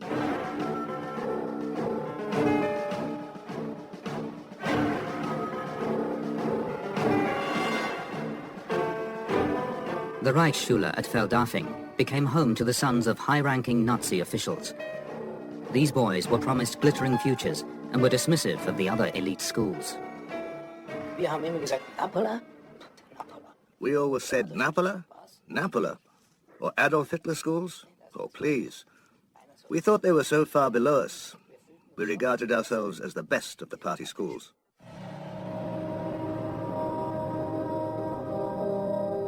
In all Hitler's schools, lessons were taught within the context of Nazi philosophy. So maths was reborn as the science of war.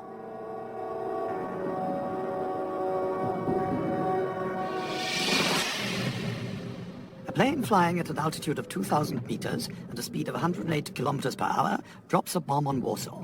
When and where does the bomb hit the ground? In history, the main topic was the Treaty of Versailles, the peace settlement that humiliated Germany at the end of the First World War. We were constantly reminded of that shameful peace because we had to recover the territories that were lost in 1918 and 1919. We definitely had to get them back. It was our duty to ensure we recovered them. Hitler's schoolboys also had to learn languages to be ready one day to rule over the greater German Empire. We were to be sophisticated, multilingual. I remember a teacher joking, "You're nothing until you speak 10 Arabic dialects without a trace of German accent." Boys were meant to be as confident on the dance floor as on the battlefield. Boys, I want you to be able to say, "Kiss my ass," as easily as you say, "My dear lady." The future leaders of Germany were expected to gain experience of working in industry and on the land. The idea was to acquire an understanding of the workers they would one day control. Conversations with farmers raised some difficult questions. What is it like now the Jews have gone? The farmer said, "Bad, the livestock trade has collapsed." A student said he shouldn't take such a narrow view, but should think of the underlying principle. We didn't know enough to argue the practical points.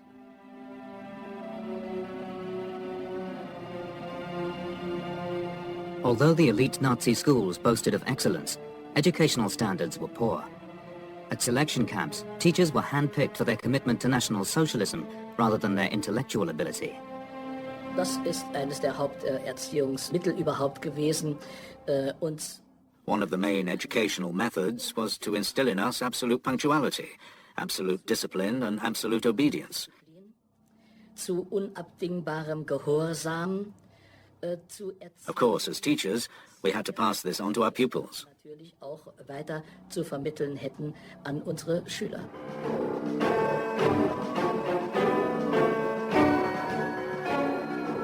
Ich habe deutlich gemerkt, dass die Erzieher, die wir hatten, It was clear that our teachers were recruited from the Hitler Youth. They were good comrades and had the best intentions, but not enough knowledge. So by today's standards, I think we were poorly educated. ein bisschen Provinz.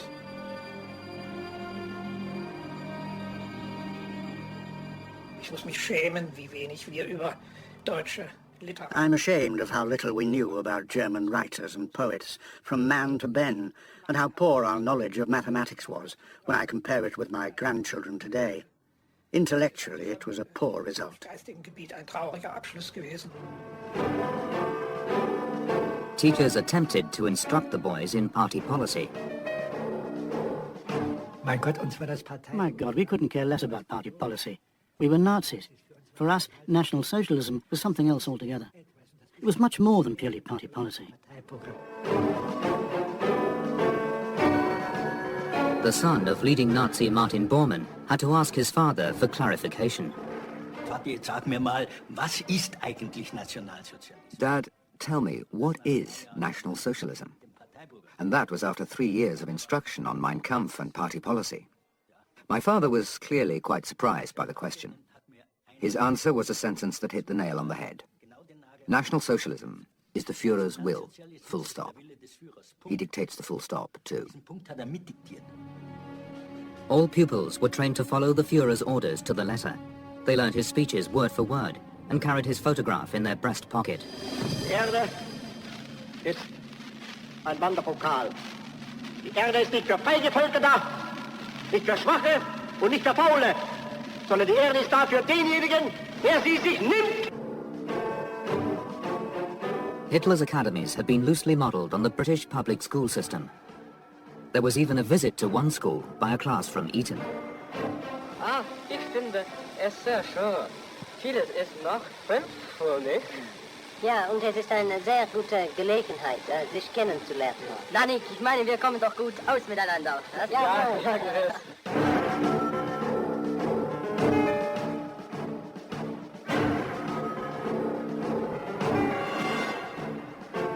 At the German school, boys noticed how different the Etonians were.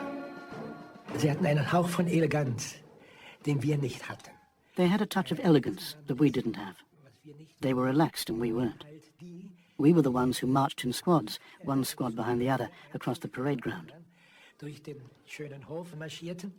And the Eton boys, who were visiting us, stood on the other side, leaning casually on the railing, probably saying, "What idiots." Ganz lässig über die Balustrade gelehnt. They were gentlemanlike. We were already little soldiers. Wohin wir schon kleine Soldaten waren.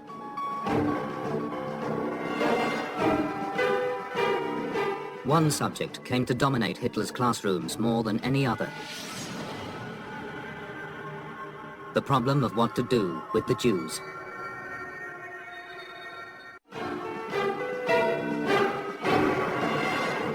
One of the defining principles of Nazi ideology was racial purity. Race dominated Hitler's elite schools. Before pupils were allowed in, there were strict selection procedures. Wir mussten nachweisen Rassenreinheit bis zum Jahre. We had to prove our racial purity back to 1800. That was a big problem for me because in the first half of the 19th century, some church records were burnt. So there were gaps in my family tree. Und das war für mich also ein richtiger Schock. It was a real shock for me not to be accepted immediately. Instead, I had to have about 8 photos of me taken from different angles. They were sent to the SS Reich Security Office in Berlin, which had a race office. Several months later, I was incredibly relieved to hear, "You are Aryan. It's okay." Bist arisch. Es reicht. From the very start of Nazi rule, all German schoolchildren were taught about race.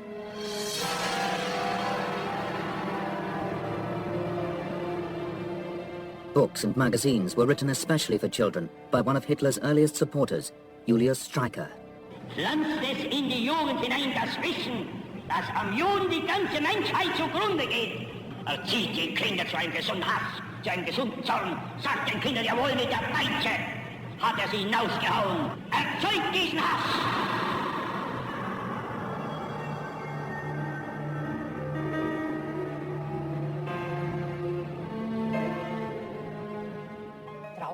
Trust no fox in the woods. Trust no Jew on his oath. That was essentially it. The evil Jew kept turning up. For us, it was a given that Jews were evil.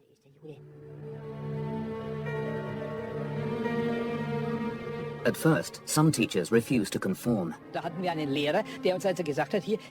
We had one teacher who'd say, "Cross out the next sentence. Don't learn the next sentence. Put brackets around that. It's nonsense." We worked through the whole book like that at school. In 1935, all teachers were placed directly under party control. They were told that the Jewish problem should now be the focus in the classroom. Lehrer haben dann auch immer gegen die Juden agiert, denn wir hatten ja schließlich im Geschichtsunterricht. The teachers always attacked the Jews. In our history lessons, we also had racial science, where we were told that the Aryan race was better. This so-called racial science was used to prove the inferiority of the Jewish race.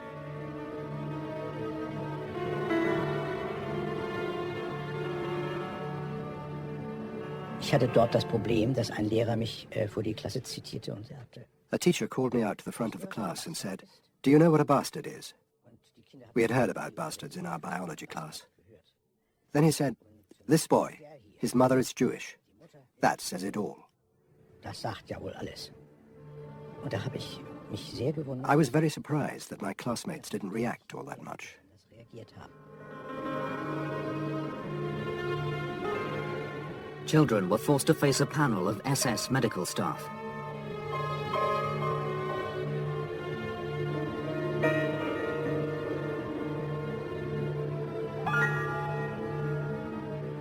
So, jetzt machen wir die Augen ganz groß auf und schaust mich an.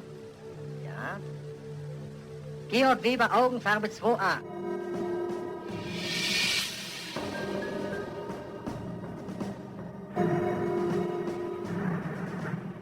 Das waren SS-Ärzte? SS doctors visited the school. Tables were set up in the gymnasium.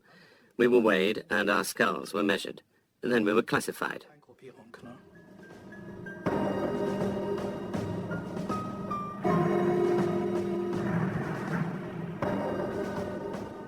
Ich war eben Arash 2, während also mein... I was Aryan too. My best friend had a skull like old Hindenburg, so he was Phalian. You were classified as Phalian, Dinaric, Eastern, and so on. Oder so war.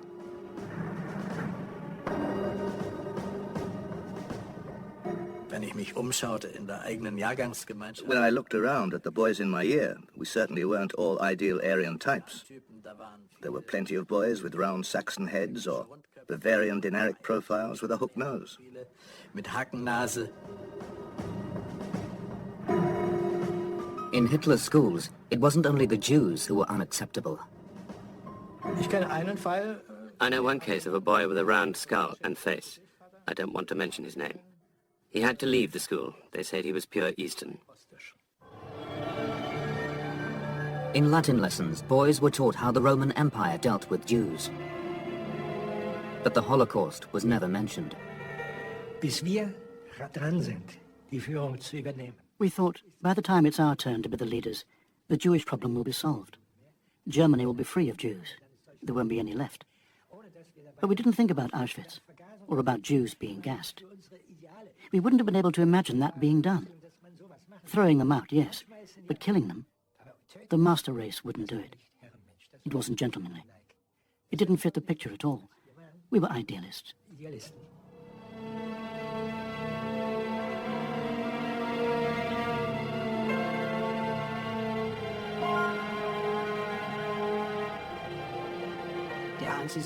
Anti-Semitism was explained and justified as an historical phenomenon.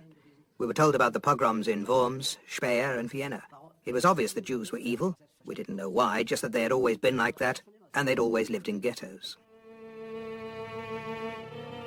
In August 1941, a group of boys from a Napola school were taken on a trip to a ghetto in the Polish town of Łódź, then called Litzmannstadt.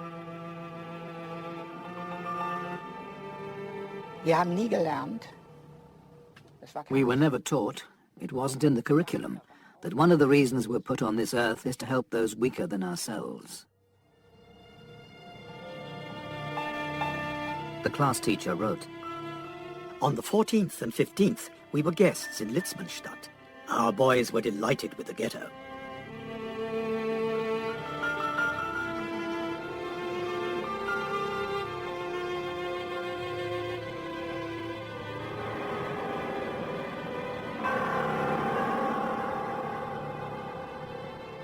Boys were also taught about concentration camps. Some called them concert camps. Ich hatte gehört von einem Konzertlager. I'd heard of a concert camp. I called it that. The people who went there were completely pig-headed and couldn't stand our Adolf at all, even though he wanted to do good for our people. Wohl der doch Gutes für unser Volk That's what we thought. wollte und tat. Unserer Meinung damals nach. Doch, da machen wir wenig später lesen. Die kommen zu ihrer weiteren Ausbildung in ein Konzertlager, wo man ihnen dann so lange die Flötentöne beibringt, bis sie sich an eine taktvolle Mitarbeit gewöhnt haben. Pupils from the Adolf Hitler School in Thuringia were taken on a class outing to the concentration camp at Buchenwald. Wir sind mit dem Bus hingefahren worden. We went there by bus. We saw the gates with the words, "To each his own." We were introduced to Dutch researchers who were experimenting on shrunken heads.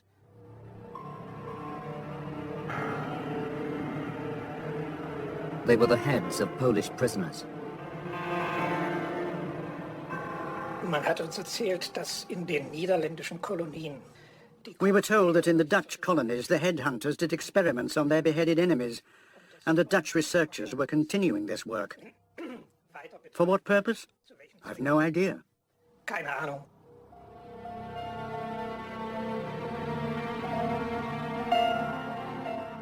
Wir haben gefragt, was das für Schornsteine sind. Und uns wurde gesagt, We asked what the chimneys were, and were told it was a crematorium. As if anticipating our question, they said, "We have as many people here as in Weimar, about 50,000. Weimar has a crematorium, so do we. Of course we have losses, in other words, deaths." Dinge, sprich, We were satisfied with that. damit gaben wir uns zufrieden. While the full horror of Buchenwald was kept from the schoolboys, they accepted the existence of concentration camps. All das haben wir verdaut unter der Überschrift. We dealt with it by saying, they are enemies of our people. While we're at war, we have to isolate them here. Aussondern müssen.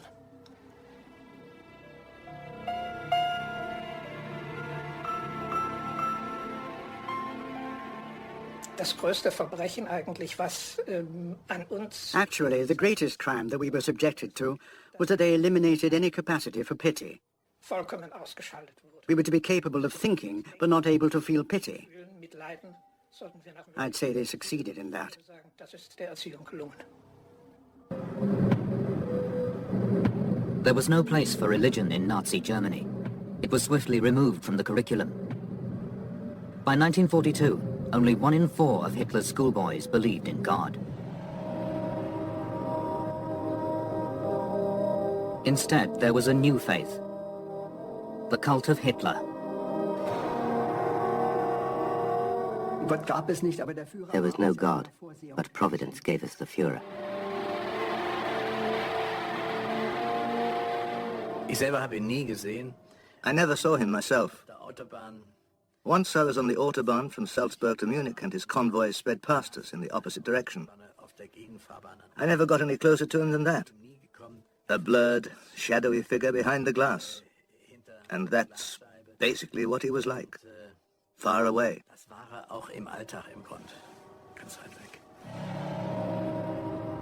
Hitler's schoolboys were determined to get close to their Führer. They lined parade routes for hours, desperate for a glimpse of their hero. That evening I wrote home to my parents.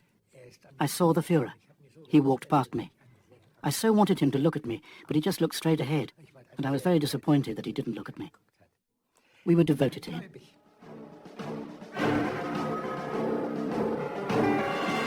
Man sah dann immer diese Fotos, wo sich... We always saw photos of him spending time with other boys, stroking a small child's cheek, putting his hand on an older boy's shoulder or on his cap. We'd have liked that. After all, we were Adolf Hitler schoolboys. We bore his name. Adolf Hitler Schüler, wir trugen seinen Namen. Nazi philosophy demanded complete subordination to the Führer's will. Attendance at somber ceremonies, where fallen Nazi heroes were commemorated, was compulsory for schoolboys. Specially composed verses promoted the idea of a glorious martyrdom. Besitz stirbt. Possessions die. Families die. You yourself will die like them. There is one thing that lives forever: the glory of dead men's deeds. This was a lesson reinforced by the school's military regimes. Im Geländesprung auf Marsch, Marsch. In obstacle jumping, it was get up, march, march, lie down, jump up, march until we were panting. Or there was fancy dress, where you had to get changed. Line up in full marching order in 10 minutes. Then we were dismissed and told to come back in other different clothes. Ad nauseum. At least 5 or 6 times a week. Schools conducted their own war games with reconnaissance troops and advance units. The climax was the final battle.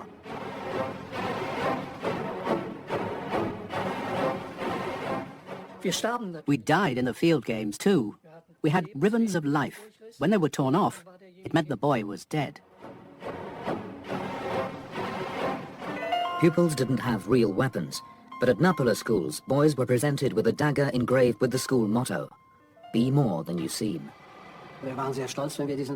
We were very proud when we got the dagger. It was like a kind of initiation into manhood, like in a primitive society. But it worked. Überreiche dir als äußeres Zeichen, dass du nunmehr vollständig zu unserer Gemeinschaft gehörst. Diese Waffe. Each dagger was also engraved with a personal message. Mine was, only real men have the strength to pit themselves against a hostile world. It came from Joseph Goebbels. Wenn einer von uns fallen soll, der andere steht für zwei. Wenn einer von uns fallen soll, der andere steht für zwei. Denn jedem Kämpfer gab ein Gott den Kameraden bei.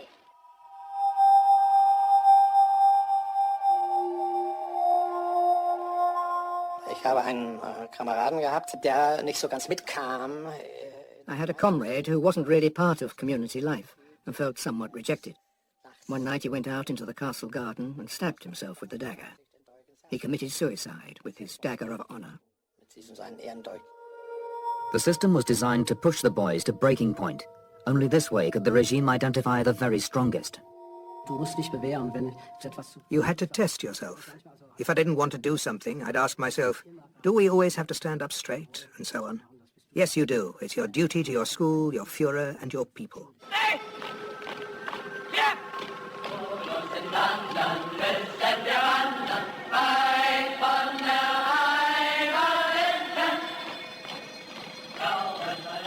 When the time finally came for troops to fight, boys still at school were afraid they might miss the action. After France in 1940, our teacher said, the war will be over before your final exams. We all thought, what a nightmare.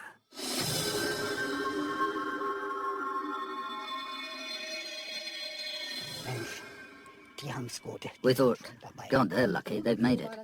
And we somehow felt that our turn would come too.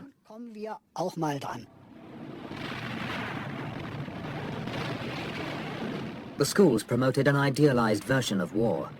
Old boys returning from the front gave talks, which they'd embellish with tales of personal heroism. Es gab ein furchtbares Panzergefecht zwischen deutschen Panzern und Russenpanzern. Die Granaten zischten über meinen Kopf hinweg, von rückwärts und vorwärts. Entgegenkamen, wirkten über meinen Kopf.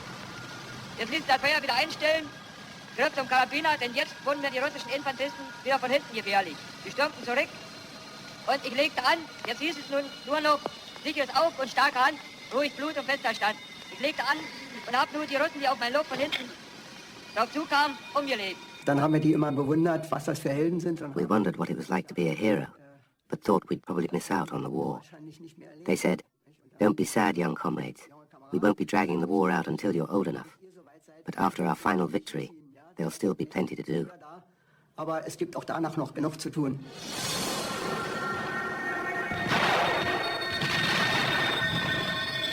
Hölderlin, Hyperion. In Hölderlin's poem Hyperion, it says, messengers of victory descend, the battle is ours, don't count the dead, not one was lost in vain. That's how they talk. Of course, no one mentioned being shot in the stomach and dying a miserable death.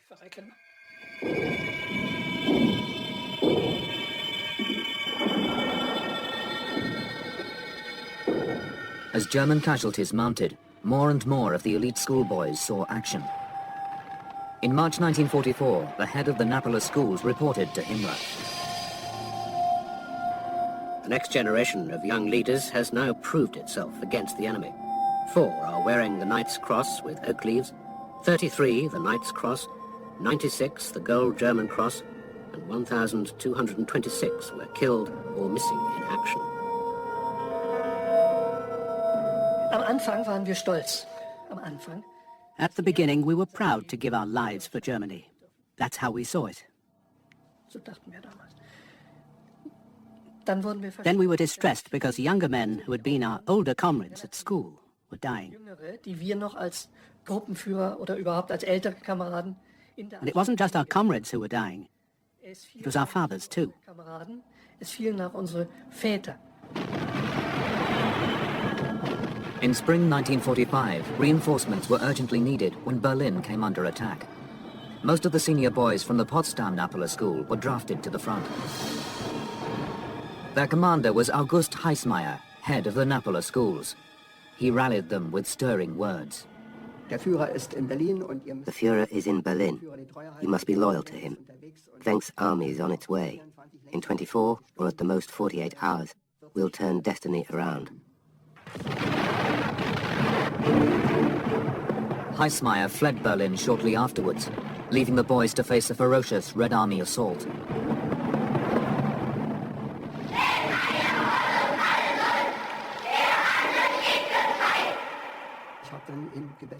I begged my comrades to take me with them. I couldn't keep going. I was wounded and it was everyone for himself. I said to one boy, "I have a compass. Show me." I showed him. "Give it to me," he said. I said, "No, let me come with you, it's mine." "Give it to me, or," he said, with his gun in his hand. Towards the end of the war, a group of Adolf Hitler schoolboys joined the Werewolves, an undercover movement dedicated to sabotage deep behind enemy lines. Hier spricht der Sender Werwolf, der Sender der deutschen Freiheitsbewegung. The movement had its own radio station to broadcast its successes to the nation.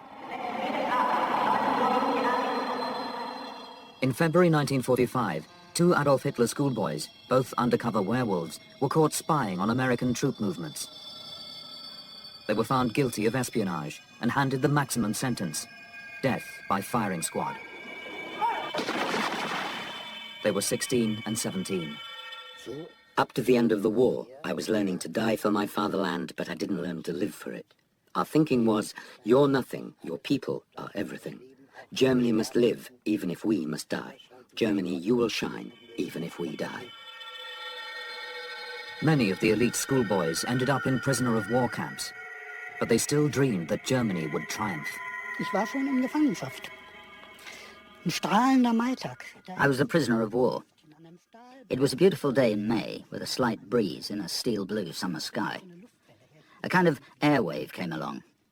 I don't know what it was, but in my disappointment on the one hand, and gullibility on the other, I thought it was the last ridge of a pressure wave from a miracle weapon. The air had to come from somewhere. Irgendwo muss ja dieser Windzug herkommen.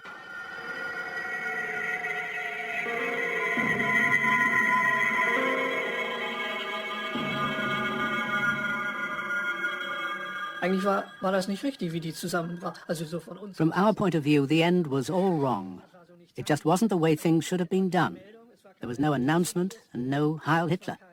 There was no last roll call like the one we'd read about in the Spanish Civil War. It was simply, boys, the war's over, go home. Das Ende geht heim. Geht nach Hause.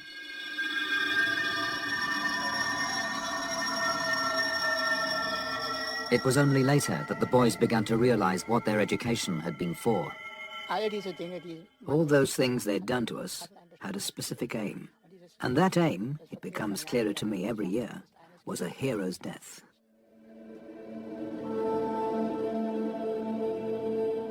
Hitler's elite school system had achieved its goal in molding a generation of boys who fought with a blind allegiance to their Führer and an absolute belief in his cause.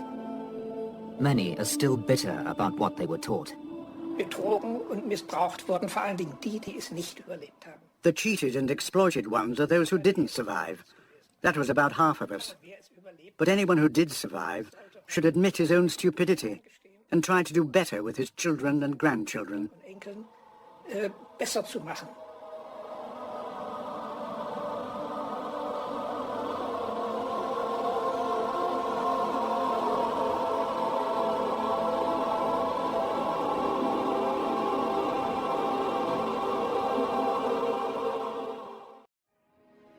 When Germany went to war in 1939, 4 out of 5 of the country's children were members of the Hitler Youth. From the age of 10, they had learned Nazi ideology and military tactics in Hitler Youth clubhouses and boot camps. The boys had been well prepared for war. At that age, you can't imagine death properly. You don't have a real sense of fear. We would have laid down our lives for Germany. In other words, for Hitler. Für Deutschland. Grob gesagt sogar für Hitler. At the beginning of the war, the Hitler Youth were put to work on the home front.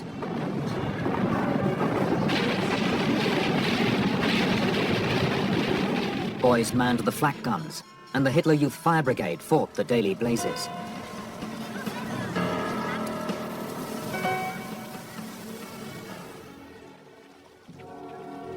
The very young, Hitler's most precious commodity, were evacuated to army-style camps where they fell under the influence of SS officers.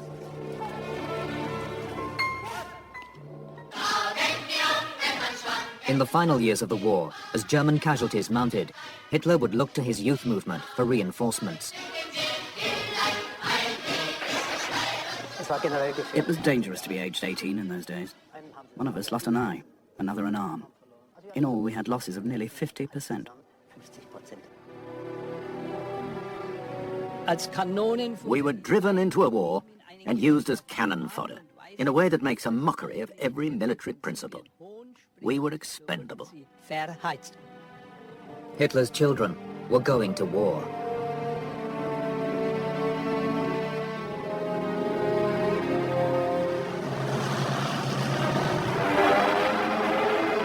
On the 1st of September 1939, Hitler invaded Poland. The Wehrmacht, the German army, used Hitler Youth boys to take messages to frontline troops. One boy proud to wear the Wehrmacht armband was 16-year-old Werner Gottschall. I rode around on my bicycle all day, holding my left arm out in front of me so everyone could see that Werner Gottschall is in the German army. But the reality of war was very different from the glorified version the Hitler Youth boys had been taught. I was crying and screaming and shaking so much that I had to push my bike to the local headquarters. I couldn't ride. I was so unnerved by the din and the dust and the rubble and the houses that were gone and the roofs on the street. It was dreadful. By the 27th of September, Warsaw had fallen. The campaign had claimed more than 90,000 Polish lives. We scoured Westerplatte in Polish territory to register the dead and attend to the injured. There were so many sad sights.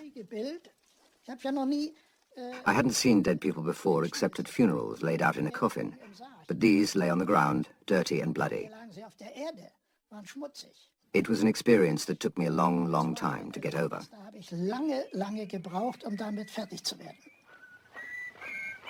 Deutsche Jugend aber wird strahlenden Herzens ohnehin erfüllen, was die Nation, der nationalsozialistische Staat von ihr erwartet und fordert. Away from the front line, the Hitler Youth were used to plug the gaps left by men who had gone to war. Boys and girls were sent to work across Germany, in fields and factories.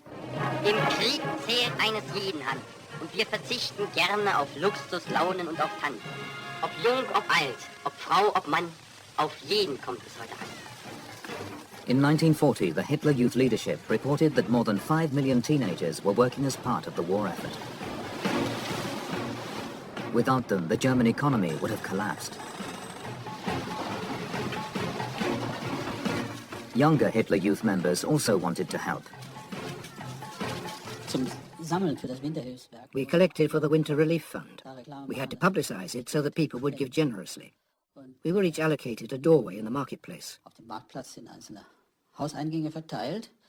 When a whistle was blown, we yelled rhymes like, "People in your purse dig deep. Make sure you donate to Winter Relief." Or a macabre slogan, "Go on people, donate a lot. If you don't, you'll be shot." These Hitler Youth boys were promised a more active role in the future by the Nazi leadership. Pimper aus Weida in Thüringen sammelten, wo immer sie Glück hatten, bei Bekannten und in Geschäften, 5000 Zigaretten und sandten sie an Generalfeldmarschall Rommel nach Afrika. Heute kommt die Antwort. Rommel schickt dem Pimpen zum Dank eine englische Beuteuniform, sein Bild und einen Brief. Liebe Jungs, schreibt der Generalfeldmarschall, ihr selbst werdet einmal eure Pflicht als Soldaten erfüllen. Ich hoffe, dass ihr euch dann den Geist, der euch heute beseelt, erhalten habt. Vorbereitet waren wir alle innerlich. We were all mentally prepared. When the war broke out, our school teacher said to us, "You'll all get a go. You'll get a go." We were young and thought the war would soon be over, but we really hoped we would get a go. I had a friend who said in all seriousness, "I want to die in battle." Ich hatte einen Freund, der sagte allen Ernstes zu mir, "Weißt du, ich möchte fallen." Not all young people wanted to fight Hitler's war. In Hamburg, fans of swing music congregated at private parties. Swing music represented a boundless freedom. Think of the times we lived in. Young people were restricted by the state. The state dictated to them what they could listen to and what they couldn't. You must also bear in mind that it was wartime. Cigarettes and food were rationed. Young people were called up. When they played swing music with their friends for a few hours, they forgot all the misery around them.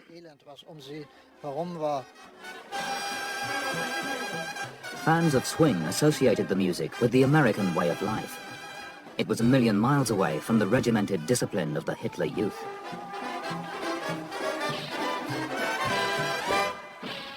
Dem Gesetz der Rhythmen können wir Menschen uns nicht entziehen. Jede Militärkapelle zwingt uns, wir wollen oder nicht, im gleichen Schritt mitzumarschieren. Es kostet uns Mühe, gegen den Rhythmus der Musik anzugehen. Der deutsche Junge. A German boy had to be a loyal German. Loyalty is the mark of honor. That was the motto of the SS, but also of the Hitler Youth. In those days, there was a swing song called the Flatfoot Flugie. Der hieß The Flatfoot Flugie. It's a nonsensical title. It doesn't really mean anything. When it was dark, my swing friends and I used to walk along the Jungfernsteg in Hamburg with an umbrella. 1 foot on the cab, 1 foot on the road, singing.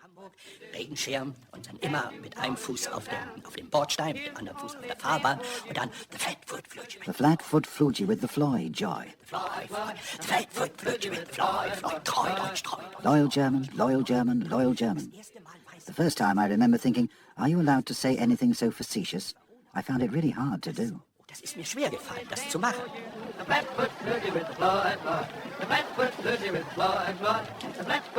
The Nazis disapproved of swing.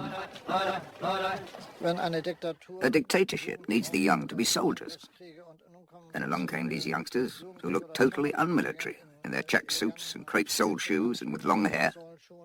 Besides, a lot of swing music was played by blacks, and it had its roots in Africa. Oder in USA. In 1942, Heinrich Himmler, head of the SS, wrote to his deputy Reinhard Heydrich, saying that swing fans are degenerate and should be sent to concentration camps.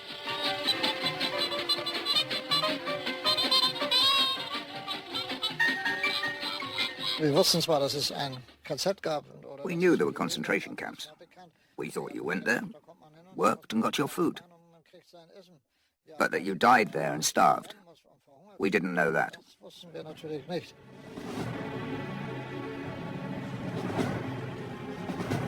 Over 1,000 young German men were sent to the youth protection camp at Moringen. Here they were tortured, and more than 150 were executed on charges of high treason.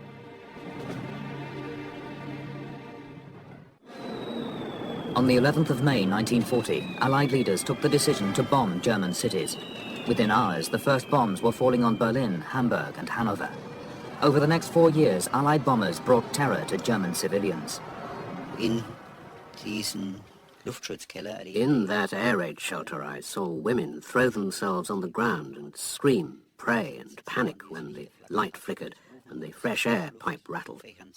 We could hear the rumbling of the bombers as they got nearer, and the detonations came and then died away. Then came the next wave, and then the next. By 1944, the raids were happening every night. Und dann saß man unten im Luftschutzkeller. Und da habe ich Leute gesehen, die hatten... Then we sat in the air raid shelter. I saw men who were covered in war medals, close combat awards, everything. Sergeants and officers too, who were utterly terror-stricken. They shook with fear. At the front, you knew where the enemy was. But being in the cellar of an 8-story house that could collapse on you at any moment felt like the most terrifying experience anyone could go through. It was the same for me. I was scared shitless. Hitler rallied the nation. Zunächst steht auf der Welt das Gesetz der Auslese. Und der Kräftigere und der Gesündere, der hat von der Natur das Lebensrecht bekommen. Wie dem, der schwach ist, der nicht auf eigenem Boden steht, der darf von niemand irgendeine Hilfe erwarten. Hitler was beyond our reach. I'd go further and say he was God.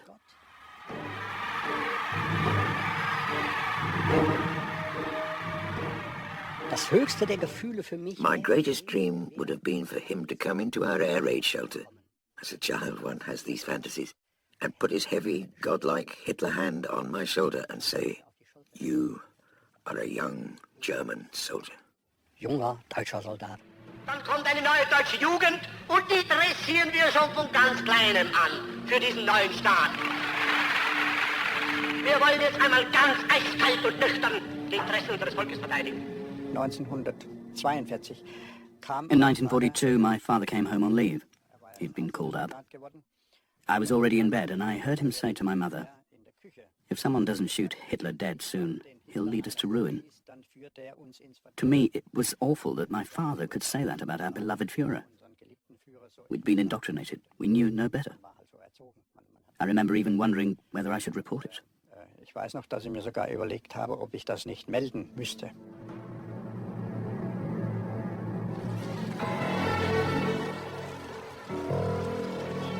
As the bombing took an ever greater toll, the Nazis decided that the nation's most precious resource had to be protected. Children were evacuated to the countryside and lived in camps run by the Hitler Youth. The evacuees faced a punishing regime. Wir hatten einen Drill dort in diesem KFV-Lager. The drill we had in that camp was harsher than it was for many soldiers. We had team leaders on convalescent leave from the SS, from the Labour Service and from teacher training courses. Von der SS, vom RAD, von der Lehrerbildung. They all had their own set programs and they wanted to try them out on us. The first ones came and worked us after death. They worked our asses off. Und rissen uns sofort das Arschloch auf bis zur Halskrause.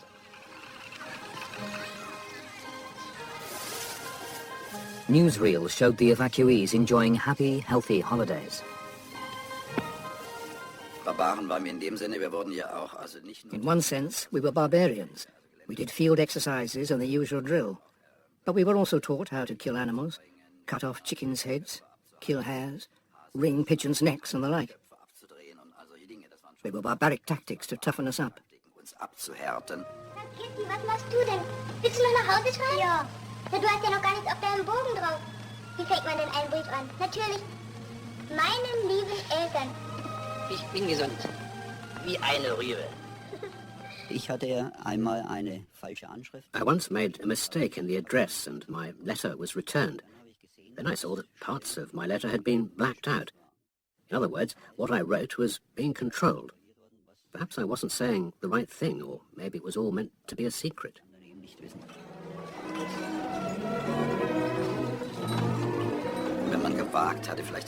If you dared help yourself to pudding, even a teaspoonful of it, you were punished. The camp leader had a stick. Boys were thrashed. The boys fought each other a lot too. There was also a smokehouse in the camp that I was in. They locked you in and sealed it so you couldn't get any air. Eventually they let you out again. Or you were sent to the toilets, which were outside and hot in the summer. There were nails in the wall so you couldn't sit down or lean back, but had to stand in the stench for hours.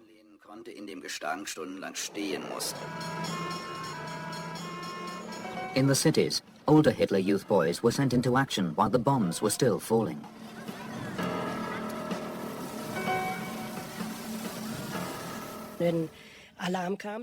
When the siren sounded, we went to our positions. That is, we assembled first, then we were sent into action. To be sent into a firestorm after large-scale bombing was very, very dangerous.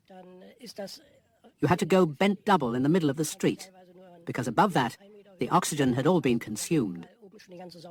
And the larger buildings often collapsed, so there were a lot of dead bodies. The bombing raids would claim more than 500,000 victims. Hitler Youth boys had to pull bodies from the ruins.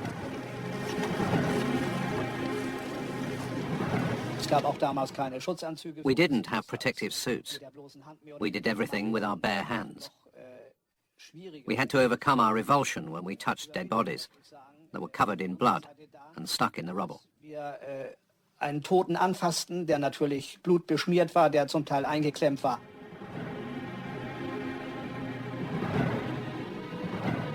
Ich wollte die nicht anfassen. Und ich erinnere mich noch, das gehört auch zu den Sprüchen, die... I didn't want to touch her. I remember. It was one of the things I'll never forget. There was an NCO, or a sergeant, I don't remember. He bellowed at me. It was the only way he knew. He said, Lothar, if she was still alive, you'd touch her quick enough. Würdest du die vielleicht gerne anfassen? Many Hitler Youth members were commended for their bravery. Eine Abordnung ausgezeichneter Jungen und Mädel Hamburgs in der Reichshauptstadt. Die Besichtigung des Reichssportfeldes für Ritterkreuzträger Müller, der hier selbst einmal als Rekordläufer vielfache Siege errang. Der Hitlerjunge Werner Kahl, Träger des Kriegsverdienstkreuzes mit Schwertern. Der Hitlerjunge Kurt Pörschke, 12 Jahre alt, der jüngste Träger einer Kriegsauszeichnung, rettete 8 Kinder vor dem Flammentode. Die Mädelführerin Margarete Zettel barg aus einem brennenden Säuglingsheim alle Kinder, bis die Flammen auch ihr Kleid erfasst hatten. Die tapfersten der Jungen zeichnete der Führer mit dem Eisernen Kreuz 2. Klasse aus. In schwersten Stunden haben sie bewiesen, dass sie sich wie Soldaten zu verhalten wissen. The Hitler Youth were also needed to man the anti-aircraft defenses. Nazi statisticians calculated that 100 youths could do the work of 70 soldiers.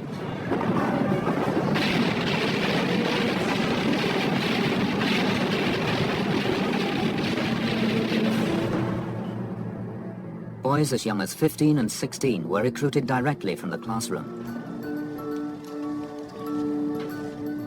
They were joining the Air Force and Navy as flak gunners.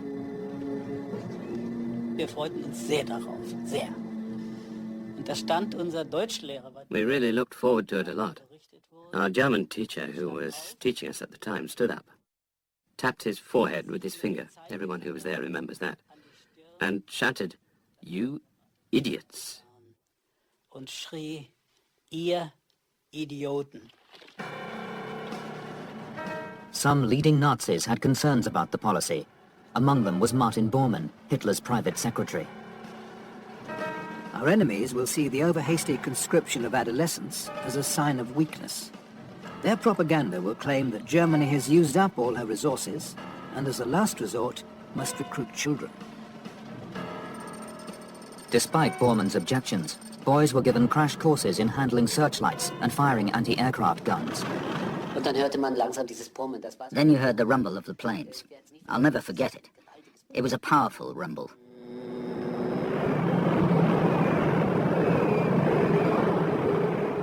Und das ging ungefähr It went on for about an hour and a half. In Oranienburg, and everywhere we could see, there were fires and the sound of explosions. Then everything slowly died down and we went and played cards for an hour before the second wave came over. Dann gingen wir wieder eine Stunde Doppelkopf spielen und dann kam der nächste Alarm. Dann kam die zweite Welle. Flak gunners were sometimes positioned on the targets themselves. Ein Teil von uns war eingesetzt zur Bewachung von sogenannten... Some of us were sent to guard important factories. We stood on the roofs to protect the factory and the workers from low-level planes. But there weren't any attacks from low-level planes. The planes came over at a height of 5,000 or 6,000 meters and carpet-bombed our city. Einen richtigen Bombenteppich gelegt.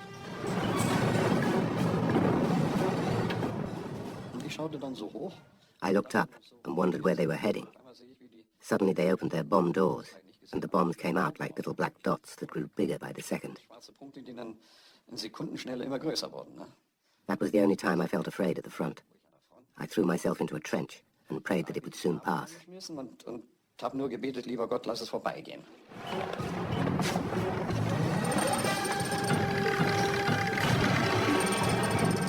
The young gunners had occasional successes. Wir waren aber aufgrund unseres...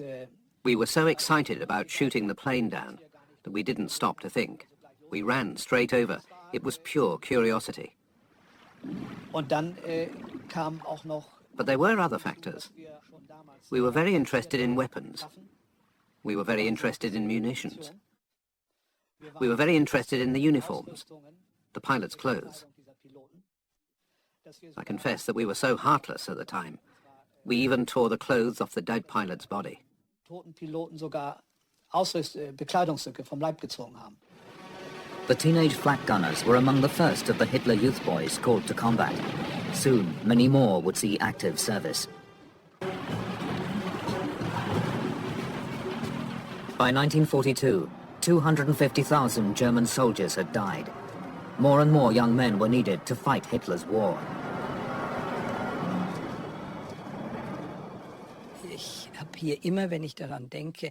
When I think of the losses, I have a mental picture of the roll of honor at my high school.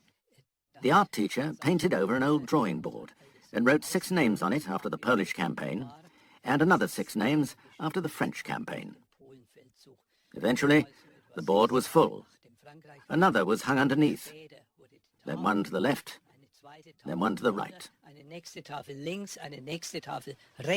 Unermesslich sind die Aufgaben, die uns gestellt sind, die auch sein mögen. Gelöst zu werden vermögen sie nur durch einen geschlossenen Volkskörper. Und dieses Volk wird nicht erzogen in den alten Generationen, sondern es wird erzogen immer und immer in seiner Jugend. Und deshalb bin ich so stolz und so glücklich, wenn ich euch sehe.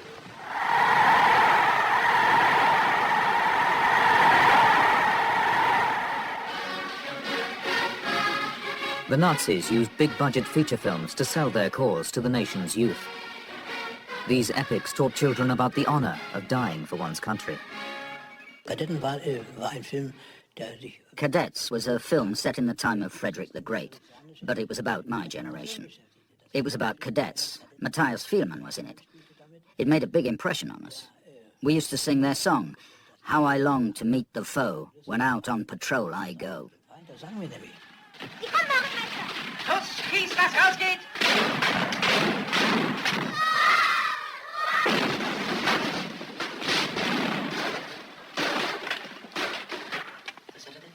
Sein Bein ist zerschmettert.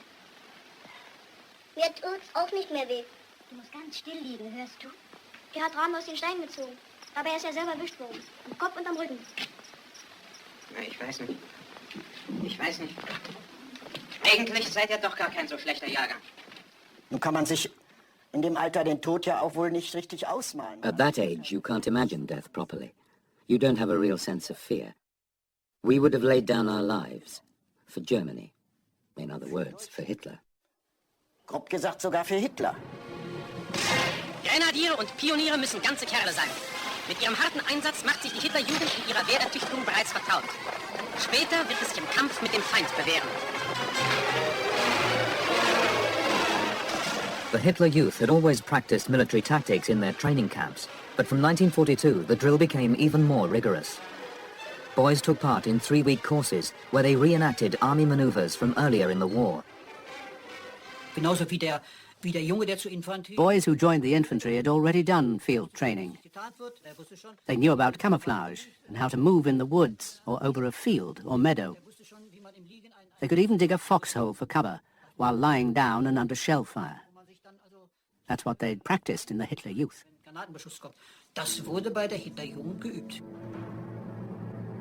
It was expected that all Hitler Youth boys would fight in the armed forces. Dann gehört er aber auch zu einer Gemeinschaft verschworener Krieger, zu einer Besatzung, mit der man den Teufel den Bart abschneiden kann. Unser Führer Adolf Hitler. Sieg! Heil! Sieg! Heil! Sieg! Heil! Those who couldn't make the grade were ritually humiliated. I had to train on my own on the parade ground. I had to go out there and shout, I'm a big idiot.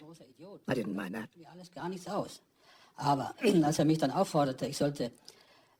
But then I was told to hop across the parade ground and shout, the Navy will be better off without me. That really upset me.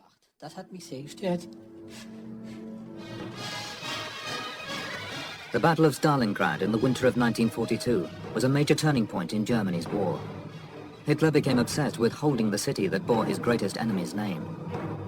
Most of those involved in the 75-day fight had once been Hitler Youth boys. I remember one very young man. He had a very serious stomach wound. There was no hope for him. He was so proud that the mayor in Frankfurt had awarded him a medal for pulling 2 children out of the River Main. He was so proud of that. He was a really young fellow. He died, of course.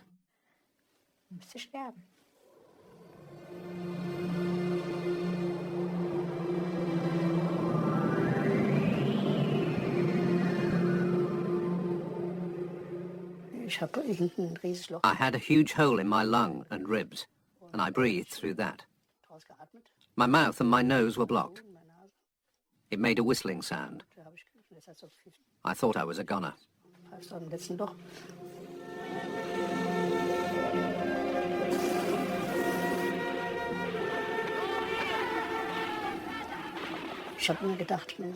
I thought, you've just turned 18. Must you really defend this patch of Russian earth? Must you die here? I don't want to die. That's what I kept thinking. Over 300,000 German soldiers at Stalingrad, more than half died. A further 90,000 were captured by the Russians. Only 6,000 of these would ever return home.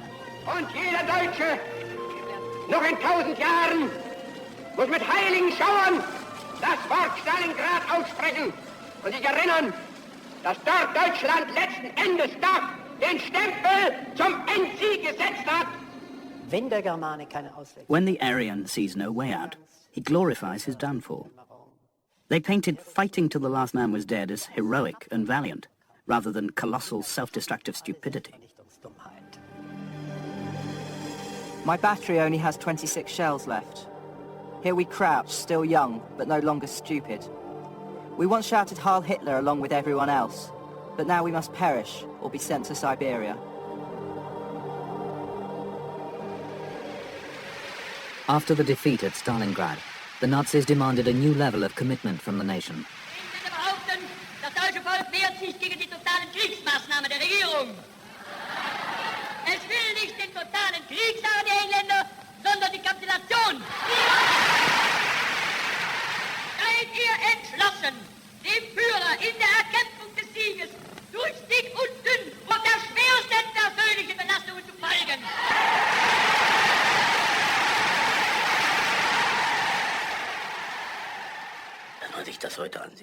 When you see that today, it's unbelievable how people could be seduced, especially the young. The Hitler Youth leaders ensured that their boys heeded the call to total war.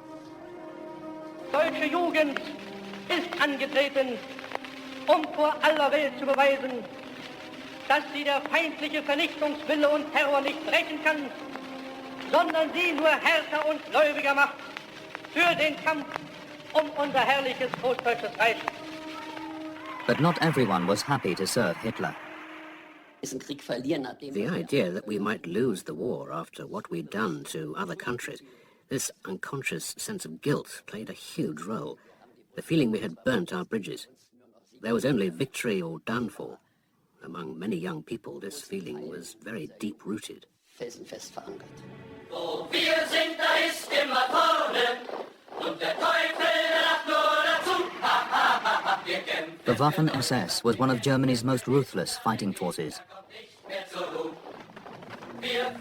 Its chief, Heinrich Himmler, saw the Hitler Youth as a plentiful source of new recruits. When I went in, 3 or 4 men were sitting at a table.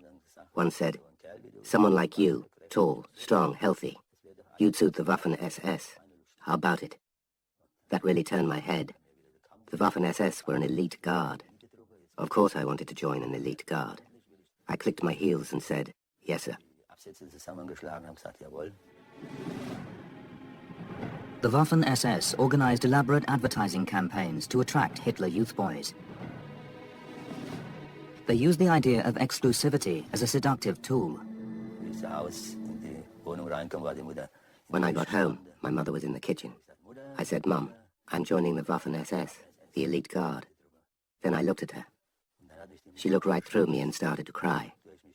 Then she flew into a rage. "I knew you'd end up like this. You didn't listen to your dad. They're all criminals."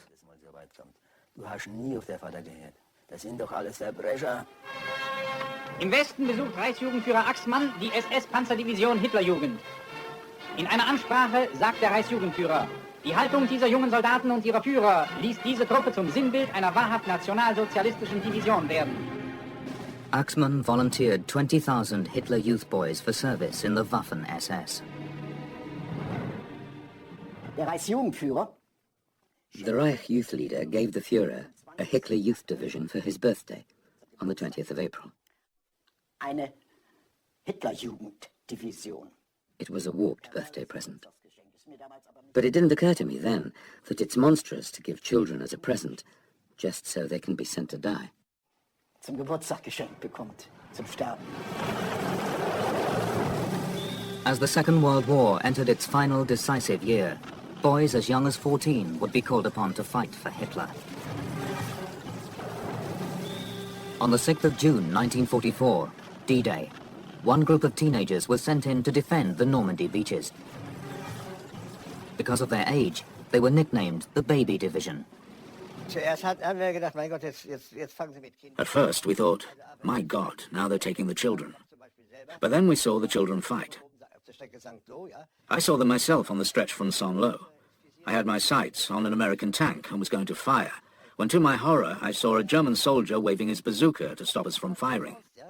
He then blew himself up with the tank. He gave his life. He had fired from under the tank. In their first action against Canadian troops, the Baby Division knocked out 28 tanks and only lost 6 of their own.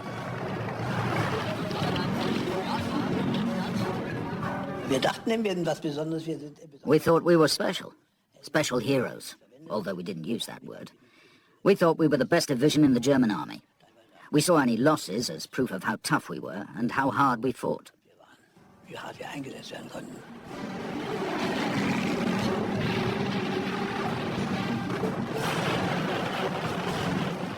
The Hitler Youth troops were ordered to hold the Normandy town of Caen at any cost. The townspeople were filled with horror as the boy soldiers arrived. They marched in a column along a Caen street, empty of civilians. They machine-gunned every window, every flutter of a curtain. They were bareheaded, singing in their armored vehicle. You could sense their determination and absolute fanaticism. Soon afterwards, they got caught by British artillery. They were truly men of war. A few days later, the Baby Division fought to keep open an escape corridor for thousands of German troops.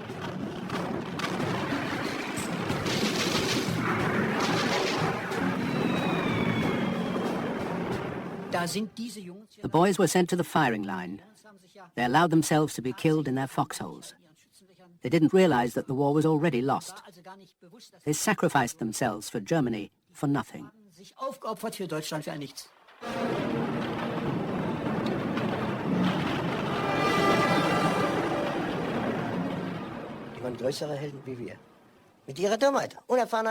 They were bigger heroes than us because of their stupidity and inexperience. When you've been at the front and been wounded and have seen the corpses, you know what it's like. They were able to be brave because they didn't think about what could happen.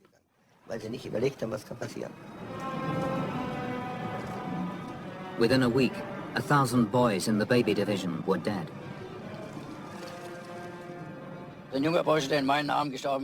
One boy died in my arms. I closed his eyes. I cried my eyes out. He said to me, "Lieutenant, tell my company commander to write to my mother that I died as a brave soldier, believing in the Führer and my fatherland."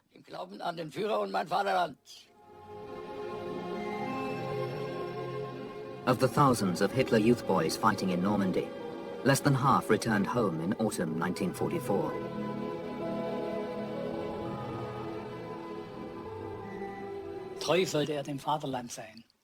They were to be loyal to the fatherland, but the fatherland was just another name for Adolf Hitler. The Germans were told, "The Holy Fatherland is in danger. Gather your sons around." The Nazis obliterated God and virtues like charity and truthfulness and any human feeling for the enemy. They got rid of them and put absolute loyalty to the fatherland and the Führer at the center of their ethic. Of course, it was all a false ethic. Der Ethik gestellt. Und das ist natürlich eine falsche Ethik. The small island of Heligoland was a German naval base in the North Sea and home to a group of Hitler Youth boys. It was on the route of the Allied bombers flying their nightly sorties into Germany, but up till 3 weeks before the end of the war, Heligoland had escaped an air raid. At first it seemed like any other attack, but then we realized it was directed at us. They carpet-bombed. It was a total surprise and a massive attack. 1,000 planes bombarded that small island for an hour. It was dreadful. angesetzt worden. Und das war also fürchterlich. It was one of the biggest bombing raids of the entire war. Und dann bin ich in Bombentrichter gefallen. Unten lag... I fell into a bomb crater. An older soldier was lying there, a sergeant. He was bleeding to death. He had some kind of internal injury. Inneres geplatzt, Lunge oder was. He had no hair. I only mention that because I put my hand under his head. I wanted to get out of there. Bombs were raining down. I wanted to get back to the bunker because I knew I'd be safe there. And he kept saying, "Stay with me, lad." Bin ich total geschützt. Und sagte immer, Junge, bleib bei mir.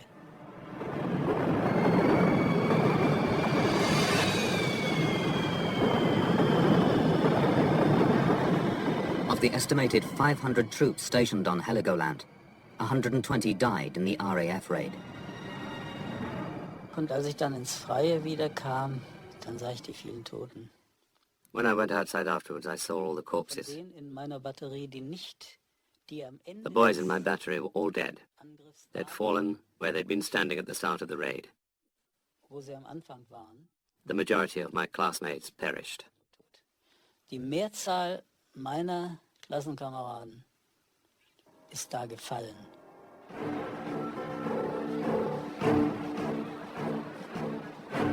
The small town of Zoltau lay only a few miles away from two concentration camps, Bergen-Belsen and Westerbork.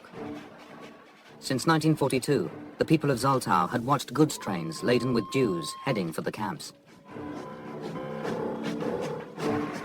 At the end of the war, the Nazis attempted to hide the evidence of the Holocaust and started transferring prisoners away. On the 11th of April 1945, there was a bombing raid on Zoltau. A train full of prisoners ground to a halt. As the guards ran for cover, the prisoners escaped from their carriages and fled. And so at least 40 or 50 Hitler Youth boys were sent out on this very sad hunt to round up the prisoners in the town. Eingesetzt, nun diese Häftlinge hier einzutreiben im Stadtgebiet. These orders were largely carried out, and by the evening about 60 or 70 prisoners had been rounded up. Mindestens 60 bis 70 Häftlinge eingetrieben. The military commanders ordered the local Hitler Youth boys to herd the prisoners into a wood. There, they were told to execute them. Das war also eine Erschießung, die dann damals... The shooting took place as it started to grow dark. The prisoners were lined up in rows, and we Hitler Youth boys were given the order to shoot these poor people. I'd like to exclude myself from this. I was not part of the firing squad.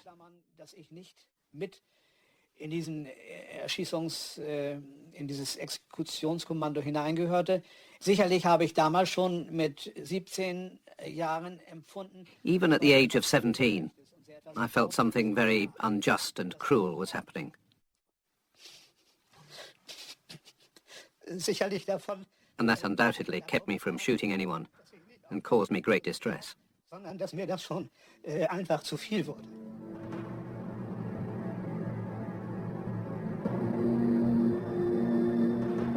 Volker Fischer and his father went to the local party headquarters to demand an explanation. Genau das hat auch mein Vater diese Leute gefragt. My father asked them, "Why is this being asked of children and of my son? Why of them?" They replied, "We want to train the young to become even more tough and not to hold back from any cruelty." That was their attitude. Vor keiner Grausamkeit zurückschrecken. Das war die Einstellung. Only 13 days later, British soldiers discovered the mass grave. More than 90 prisoners had been killed.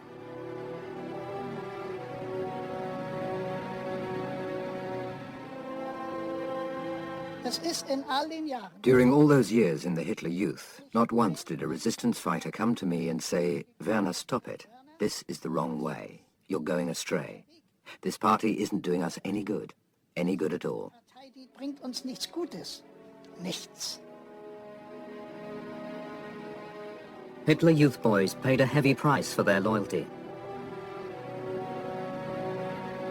Many of these teenage soldiers would die thousands of miles from home, or commit atrocities that still haunt them today.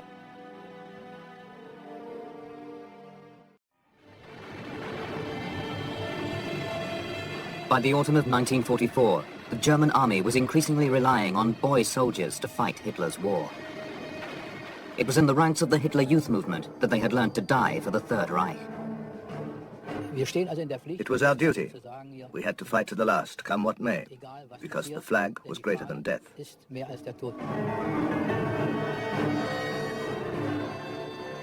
To die for the Führer, the people, and the fatherland if necessary. That's what they trained us for.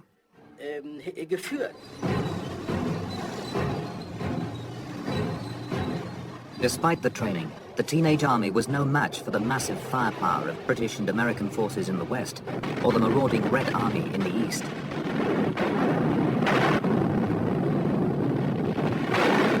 But the boy soldiers of the Hitler Youth were still Germany's most fervent defenders. They were really fanatical. It's quite indescribable. And they really were children. I was 17, but they were 15 or younger. The Hitler Youth boys were prepared to fight on, even when regular German troops were giving up. Our white flag made it clear that we were surrendering. We had orders to cross the lines. For the Hitler Youth boys, it was as if their world had fallen apart. They cried, "We're fighting on. We'll never surrender." As the Third Reich collapsed on all fronts, the regime would demand the ultimate price from the Hitler Youth. But why were these schoolboys prepared to sacrifice their lives for Hitler?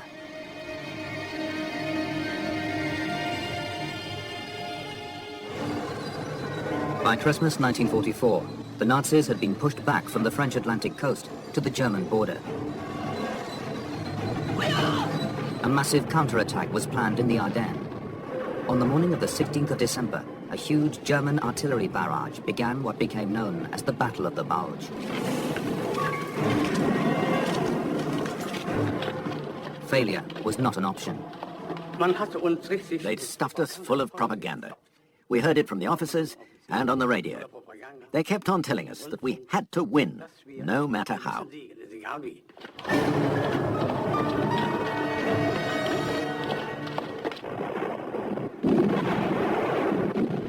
The offensive began well for the Germans, but the early successes were short-lived. As for the Hitler Youth leading us on to victory, it would have been madness to believe it.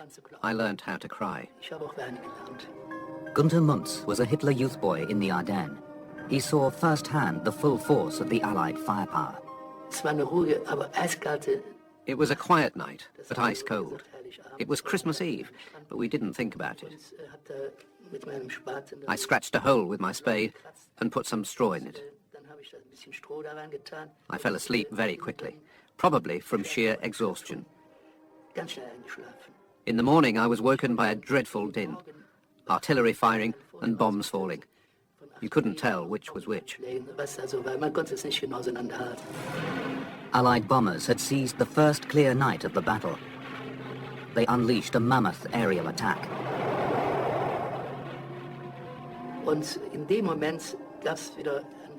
Then there came a dreadful bang.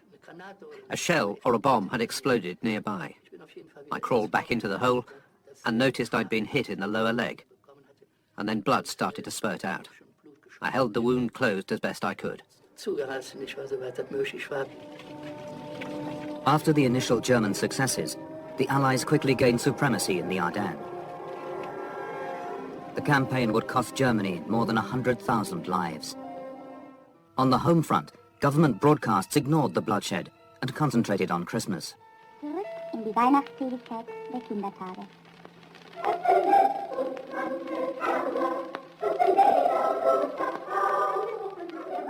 Dispatches from the Ardennes were carefully filtered by the Nazi Minister of Propaganda. Welches deutsche Herzvolk ist vor Stolz und Ergriffenheit höher schlagen, wenn ich hier unserer Soldaten gedenke, die nun seit über einer Woche im Westen wieder in der Offensive stehen und durch ihr Heldentum und ihre durch nichts gebrochene und durch nichts zu brechende Angriffskraft die ganze Welt in staunende Bewunderung versetzen.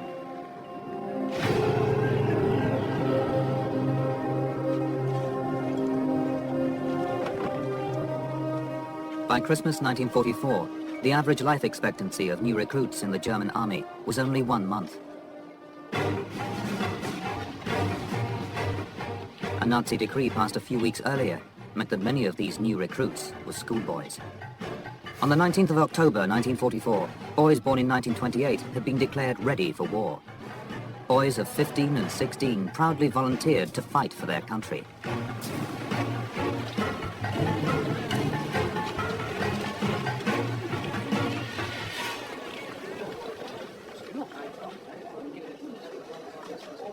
Many of these boys were joining the Volkssturm, the Home Guard. This army of schoolboys and grandfathers would provide a final line of defense for the German homeland. Everyone wanted to be a soldier and go to the front. All the boys felt like that. We were really keen. Just let those Russians come. They'd be in for it. That was pretty much our attitude. 2.5 million Red Army soldiers and 3,000 tanks were already on German soil and determined to reach Berlin.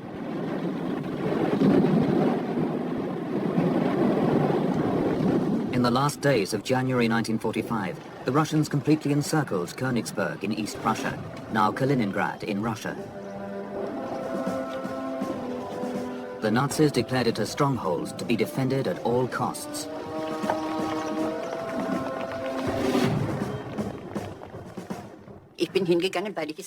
I volunteered as I thought Königsberg must be defended. It went without saying. Ja, das war eigentlich selbstverständlich. The Nazis released a film called Kolberg that glorified the victorious stand of besieged Germans against Napoleonic forces. The boys were inspired by its message.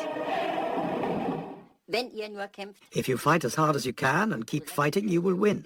They won in Kolberg and we will win too. The reality in Königsberg was very different. The Russians kept up an unbelievable barrage. Even soldiers who'd been in the war for years said they'd never seen anything like it. The boys in our trench were 14 years old. 2 were 12. They cried, "Help, Mum." The soldiers wept and said, "Get the kids out." It was chaos, psychologically too. It is a pleasure to witness the defense of Königsberg, wrote the official Nazi newspaper, the Völkischer Beobachter. I received the message, "Alert Phase 4, stop all retreating army and home guard units." Full of the importance of this message, I went down to the cellar. The acting battalion commander came towards me, a wine glass in one hand, his arm round a Russian girl, a forced labourer sent to work in Germany.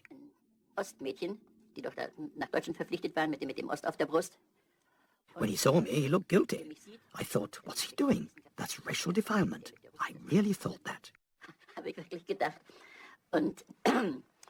He shouted, "What are you doing here, coward? All the others are busy putting out fires. I'll have you shot." Of course, I left quick smart. I thought, I'm through with all this. At home, my mother said, "Where have you been?" I said, "I've left the Home Guard." She was very happy.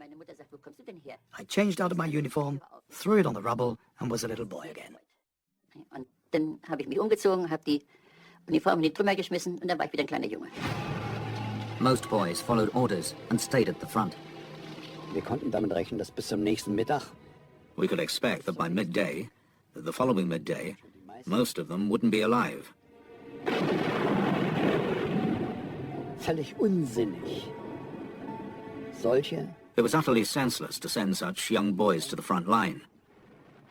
It was bordering on the criminal. It was really quite unpardonable from any moral point of view and couldn't be justified. Von der inneren Einstellung her zu rechtfertigen und zu And yet the Nazis had to do it if they wanted to have any defensive capacity at all. Noch wenigstens einen Hauch von Verteidigungsfähigkeit zu erhalten. The battle for Königsberg raged on for months. But before the final surrender, Hundreds of Hitler Youth boys were withdrawn. The SS needed them for special duties.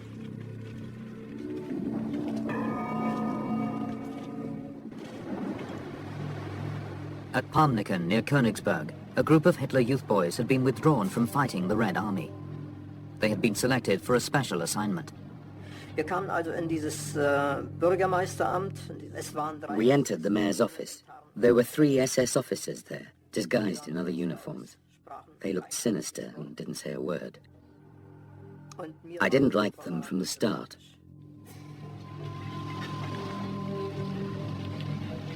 It slowly dawned on us that they were taking us somewhere for a special task. We, or at least I, had the feeling we had been selected for something special.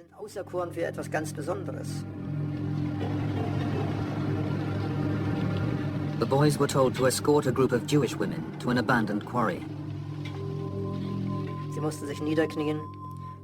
They had to kneel down at the edge of a pit, which was full of corpses. They were shot in the back of the neck.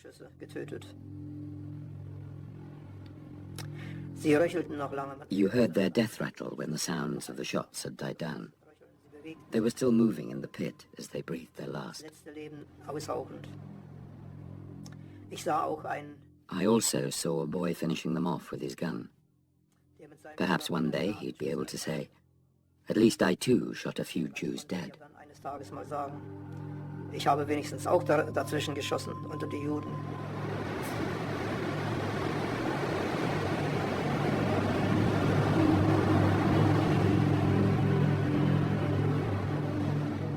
Ich bin dann nach Hause gegangen. I went home shamefaced and despondent. I could hear the rumbling of the front. What was to become of us? It was clear to me that when the Russians came, we would have to defend ourselves to the last. They would kill us all. We were all guilty.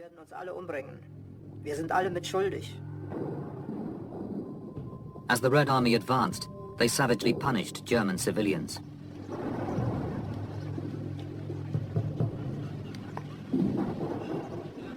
I went into the room, a classroom, and looked around. On my way out, I saw a pair of legs behind the door. There lay an older woman. She must have been about 60. She had been raped to death.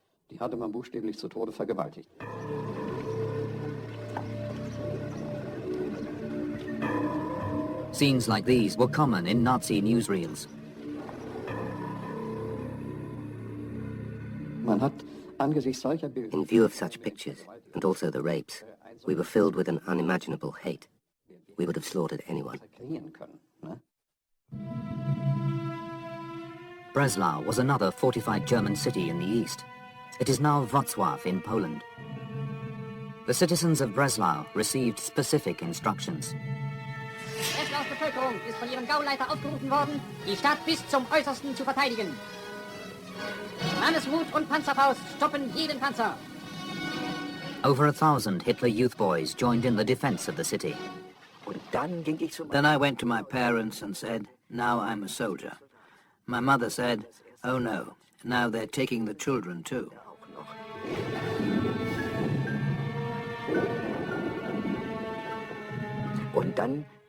I received the order on my birthday, along with 3 or 4 friends, including my schoolmate, Georg. We were to report to a section of the front line. The boys turned up a day late because of Christian Ludke's birthday. When they arrived, they found themselves in trouble.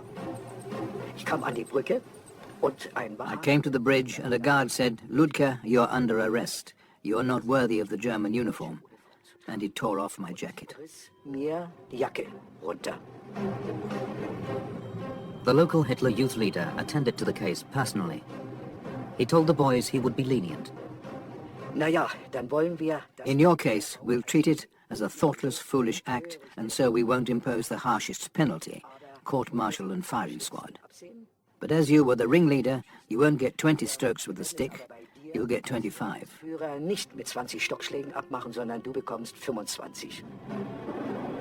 Beiß die Zähne zusammen und gab dann... Grit your teeth, he said. And then he beat me and said, "Off to the front, lad. Prove yourself." I hope I can soon pin the Iron Cross on you. das eiserne Kreuz einstecken. To withstand the Red Army onslaught, a Hitler Youth combat group was formed.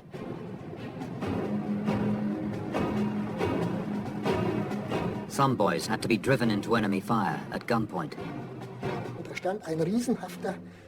An enormous sergeant stood there with a pistol levelled at me. He asked me what I was doing. I said, I've got a shell splinter in my backside.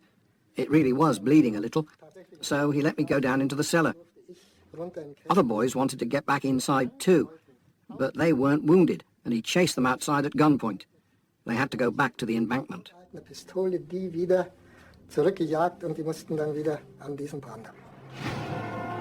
The railway embankment marked the battle line around the city. The Russians were dug in at the top of the embankment. We were supposed to drive them back behind it. But from the embankment, they could cover everything with their machine guns. So we were just being sacrificed. It was completely crazy. Ein aussichtsloser Kampf, den wir hier führen. It was a hopeless fight and could only lead to more losses. A lot of boys were crying, not only because they were hurt, but because they were scared.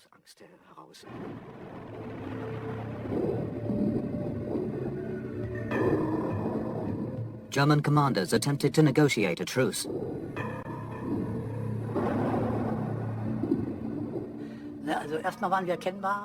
Our white flag made it clear that we were surrendering. We had orders to cross the lines. For the Hitler Youth boys, it was as if their world had fallen apart. They cried, "We're fighting on, we'll never surrender." But we had to get across. Of course, it felt strange. It was no good ordering them or arguing with them. They just stood there and blocked our way.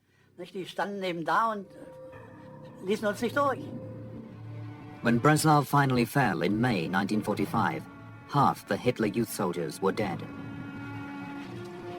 The rest were captured by the Red Army. But it wasn't just in the east that Hitler Youth boys were dying. On the Western Front, they would have to face the Americans. During the spring of 1945, the Americans crossed the Rhine, pushing deep into the heart of Germany. American soldiers were the perfect target for ambitious Hitler Youth boys hoping to prove their worth. We saw an American tank. Its left track had been shot off, but otherwise it was all right. The turret was open. Beside the tank lay 4 Hitler Youth boys, almost in a row. They were screaming out in agony because, after the explosion, an American soldier, realizing his tank was not on fire, had opened the turret and fired a burst from his submachine gun. The boys had been celebrating. They'd been standing up, which no soldier does. But these boys were only 15. The bullets had hit them in the stomach. It's the worst sight imaginable. Their stomachs were torn and their insides falling out. One was calling for his mother, and they wanted water. The Americans were also horrified. They were shocked when they saw the boys. They got out their first aid packs. But they were soldiers. They couldn't do anything. They just stood around awkwardly.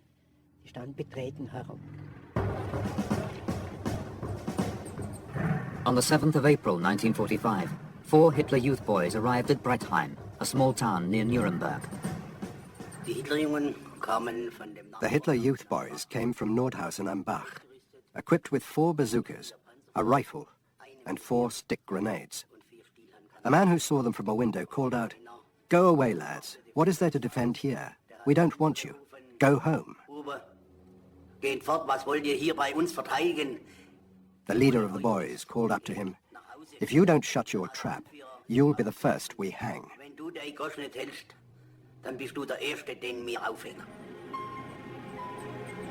The townspeople were determined not to provoke an American attack. One of them approached the boys. He went up to their leader and asked, "What do you want? What are you doing?" The leader got cheeky, and Farmer Hanselman boxed his ears. Then the 4 youths stopped being soldiers and were boys again. Some of them put their bazookas down, and the rest had theirs taken off them. And then they turned back in tears.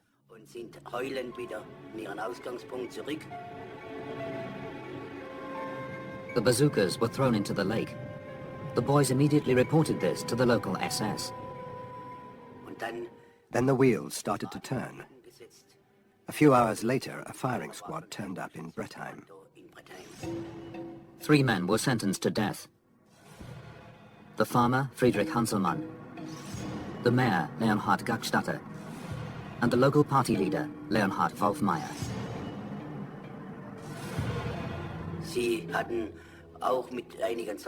The boys and a few soldiers collected tables, boxes and chairs, and built 3 pyramids under the linden trees at the cemetery gate. The Hitler Youth boys had brought a concertina with them. They hung around near the trees and on the cemetery wall, and yelled and sang and played music.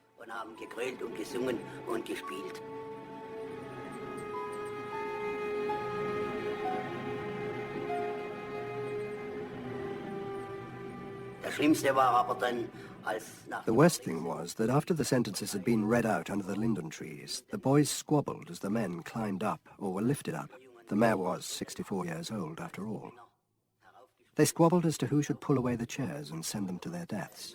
64 Jahre alt, wer diesen die Stühle wegziehen darf, sie in den Tod zu stoßen.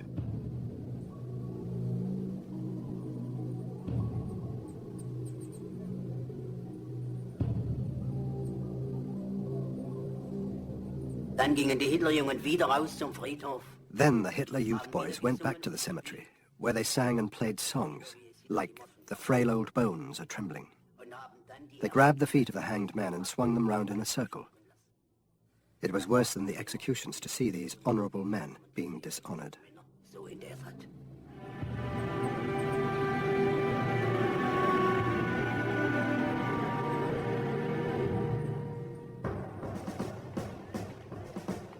At the Junker Cadet School in Bad Tolz near Munich, the Waffen-SS trained local Hitler Youth boys to fight the Americans.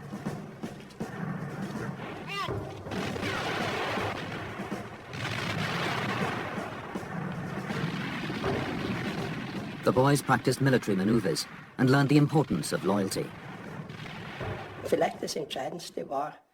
Perhaps the most important thing was the sense of belonging to a community and sharing the responsibility for it, meaning that the moment I bail out, I leave others in the lurch.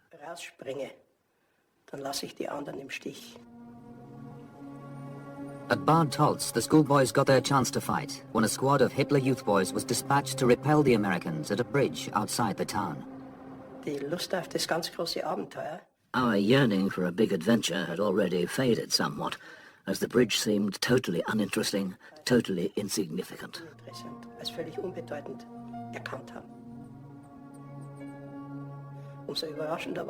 We were all the more surprised when an American tank turned up.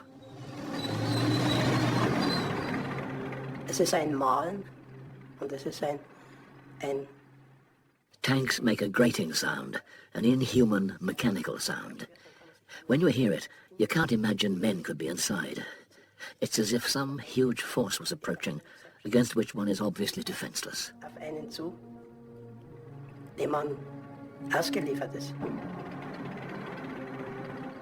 I think about 7 or 8 bazooka rounds were fired at the tank.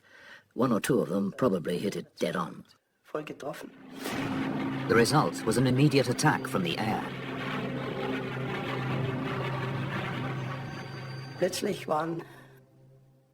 Suddenly 2 fighter planes appeared overhead. They hunted us down like rabbits. There's no other way to describe it.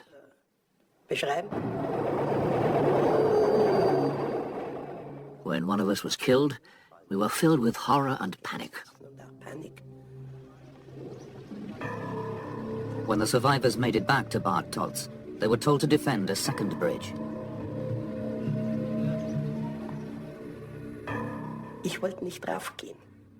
I didn't want to die.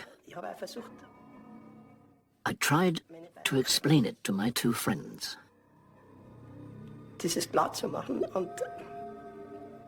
I couldn't convince them. Gregor Dorfmeister went home. When I left, they looked at me as if I was a coward.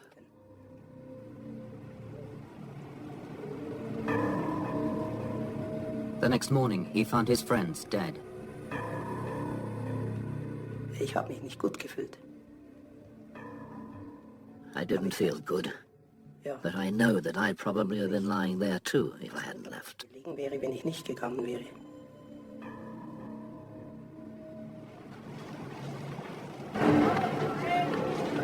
In Berlin, the Hitler Youth were preparing barricades. Posters demanded that Berliners defend every street to the last.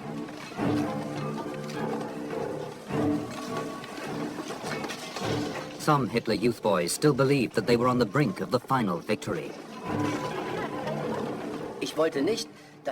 I didn't want Berlin to be occupied by Soviet soldiers.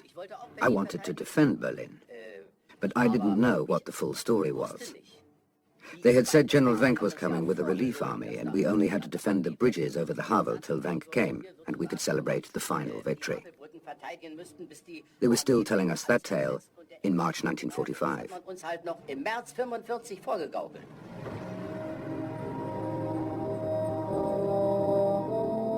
At the Reich Sportsground in Berlin, a group of Hitler Youth boys gathered to hear a speech by the organizer of the 1936 Olympics, Karl Diem.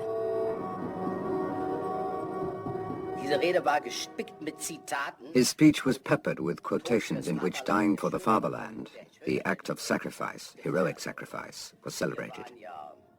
We were youngsters of 16 or 17 who had been filled with ideals. 500 of us had assembled there. If the Russians had come to the sports ground then, we'd have attacked them at once. But the adults knew the war was lost. The Russians had reached the Oder. They were preparing to attack Berlin. In that respect, his speech was criminal and showed contempt for humanity.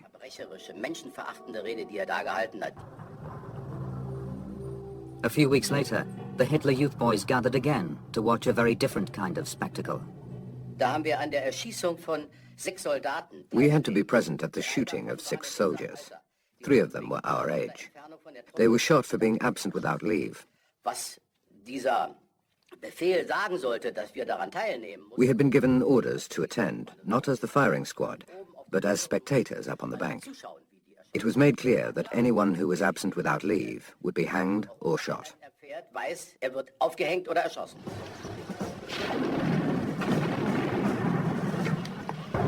The Home Guard made sure that Berliners were armed and knew how to use their weapons. We were given a French gun, which was extremely long. We had to put the ammunition in our pocket. Then we were each given a bazooka, and we had to put the fuses in the other pocket. We also had a hand grenade, which we put in our belts. And that's how we left the battery.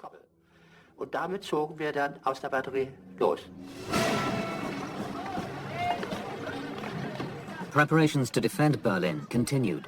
Many Hitler Youth boys were involved. We were a little proud that we were being transported to the front like grown-ups. There's no denying that. That's how it was. We grew up all of a sudden. Wir wurden mit einem Schlage erwachsen.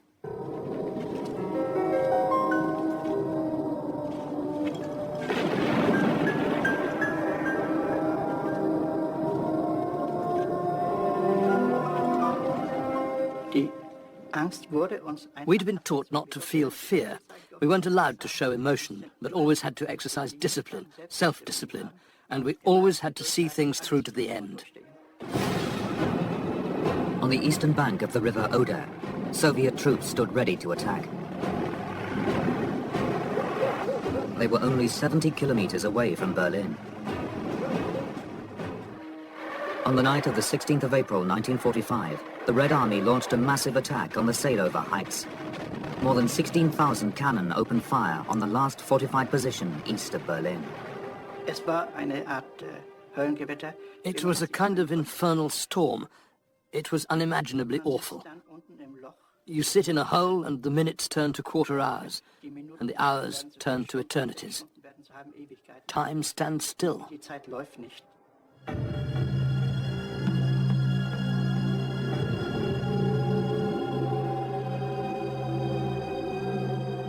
In just a few days, 50,000 died. We all knew it was the end of our childhood. the end of our youth. We would never be the same again. Nothing now stood between the Red Army and Berlin. The Hitler Youth Boys faced their final test. In April 1945, the Red Army started its final push on Berlin.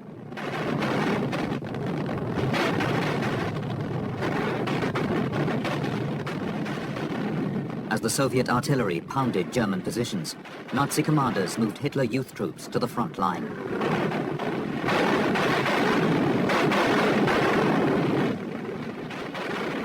Red Army soldiers were shocked when they saw who they were fighting. They weren't soldiers, they were kids, 14-year-olds or at most 16-year-olds. Just kids wet behind the ears who should have been at home. They weren't soldiers, but they wore soldiers' trench coats. The coats hung loose on them. They were made for adults. The Red Army soldiers called them the Bazooka Boys.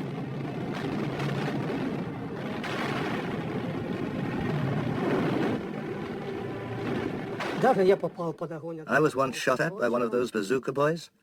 I was wounded, and the soldier who got me was just a kid, a member of a Hitler Youth group or team or whatever.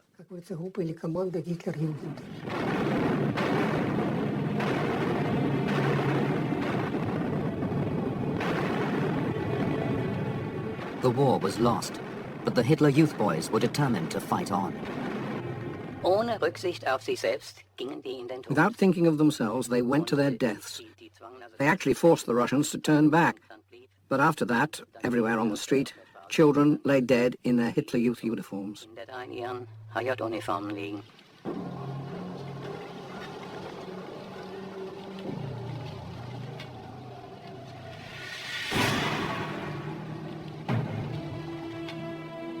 Hitler was still determined to spur on the youngest recruits.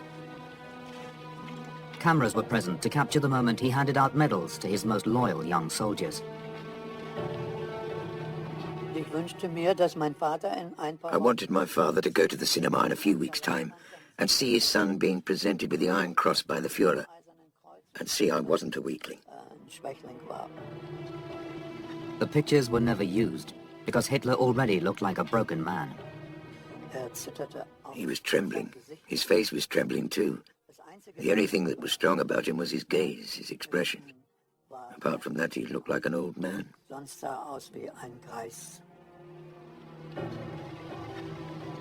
At Hitler's side was one of his most devoted henchmen, Arthur Axmann, the Hitler Youth leader.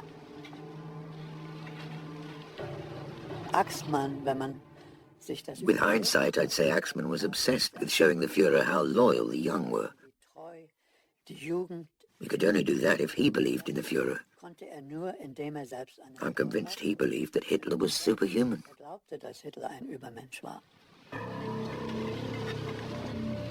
Axmann was responsible for sending thousands of boys to their deaths. Years later, he still defends his actions. Wir kapitulieren nie. We would never surrender, because it would mean burning our bridges.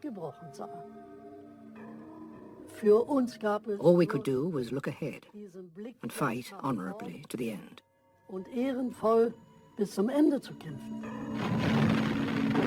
Surviving Hitler Youth Boys see it differently. It was a callous sacrifice of human beings, in a situation in which the people who issued the orders knew it was senseless. Anordneten und befohlen haben, genau wussten, dass es völlig sinnlos war.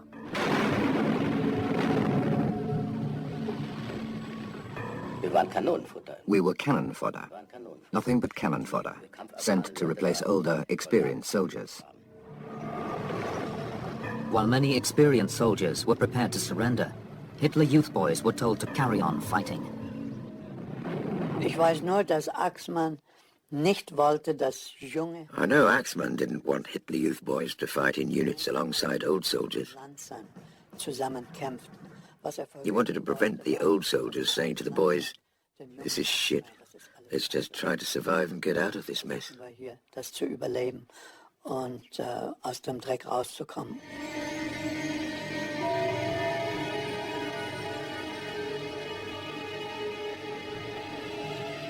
Er ist die Standhaftigkeit selbst.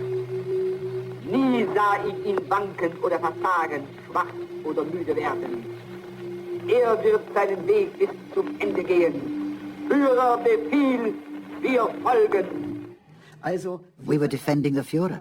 We were told things could still turn around from one day to the next. Then we'd wrap it up and the war would be won.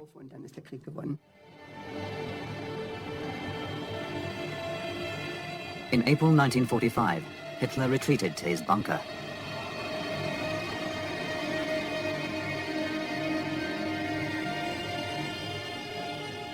But the bridges over the Havel were still a potential escape route to the west. Axmann promised he would use his schoolboy army to keep them open.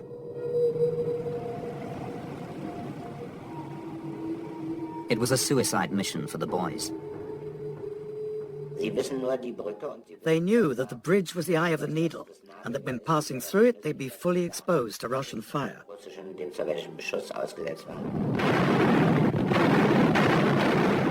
To the Red Army gunners, the Hitler Youth boys were sitting ducks. There was firing and shelling right, left and centre. There were dead and wounded lying around everywhere. The stomach of one of them had been ripped open. It was dreadful. The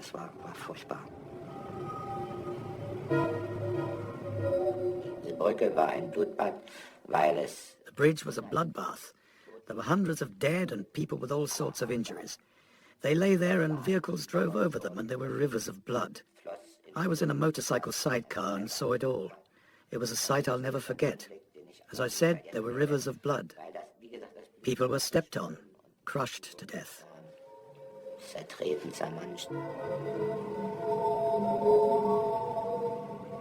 Boys from the Hitler Youth had been sacrificed for the Nazi high command. Axmann liked to argue that our holding the Havel Bridge gave a lot of people the chance to flee over the Elbe. But that was another piece of fiction.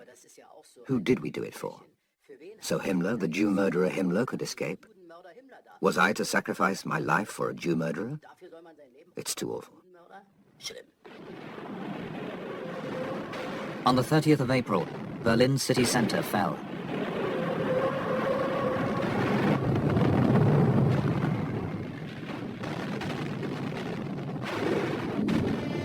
Only a few meters separated Red Army soldiers from Hitler's bunker. Under reinforced concrete several meters thick, Hitler weighed up his options.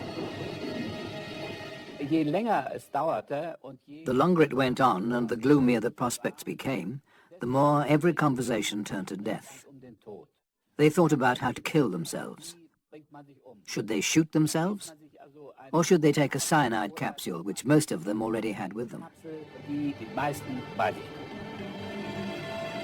Some still talked about escaping.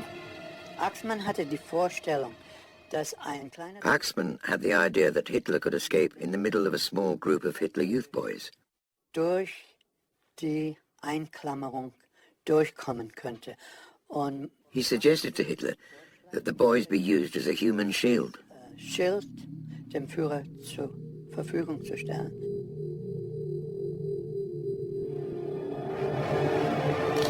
Hitler decided against the plan. Instead, he dictated a private will and a political will. He stated that he had never intended war in 1939.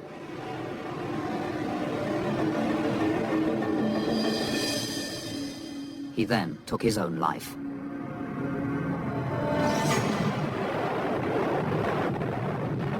The Battle of Berlin continued for another 3 days.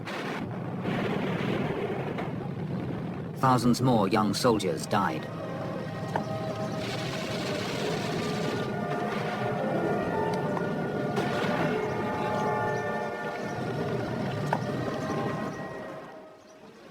Finally, the German army, the Wehrmacht, capitulated. Aus dem Hauptquartier des Großadmirals für 19. Mai 1945. Das Oberkommando der Wehrmacht ist bekannt. Seit Mitternacht schweigen nun an allen Fronten die Waffen. Auf Befehl des Großadmirals hat die Wehrmacht den aussichtslos gewordenen Kampf eingestellt.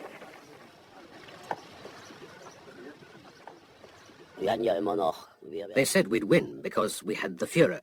He and the miracle weapons would save us. Now the Führer was dead, and that dashed all our hopes that the war could be won. Everything, the dream, was over.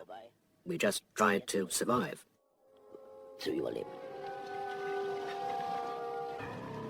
For 12 years, the Hitler Youth had controlled every facet of German children's lives. With their master dead, Hitler's children were free.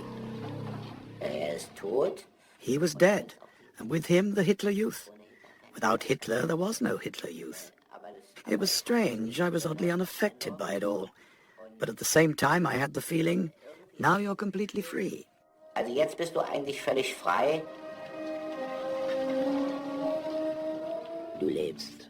You're alive. The war is over. A feeling of great happiness.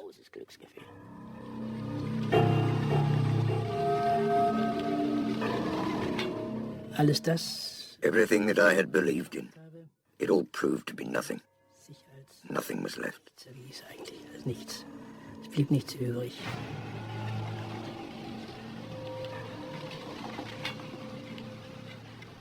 Natürlich bin ich oft gefragt. Of course, I've often been asked the question about what motivated us. The cool teenagers of today ask, why were you so stupid as to go along with it? I can only reply, thank God you can ask that question. We couldn't have asked it. Nicht stellen können.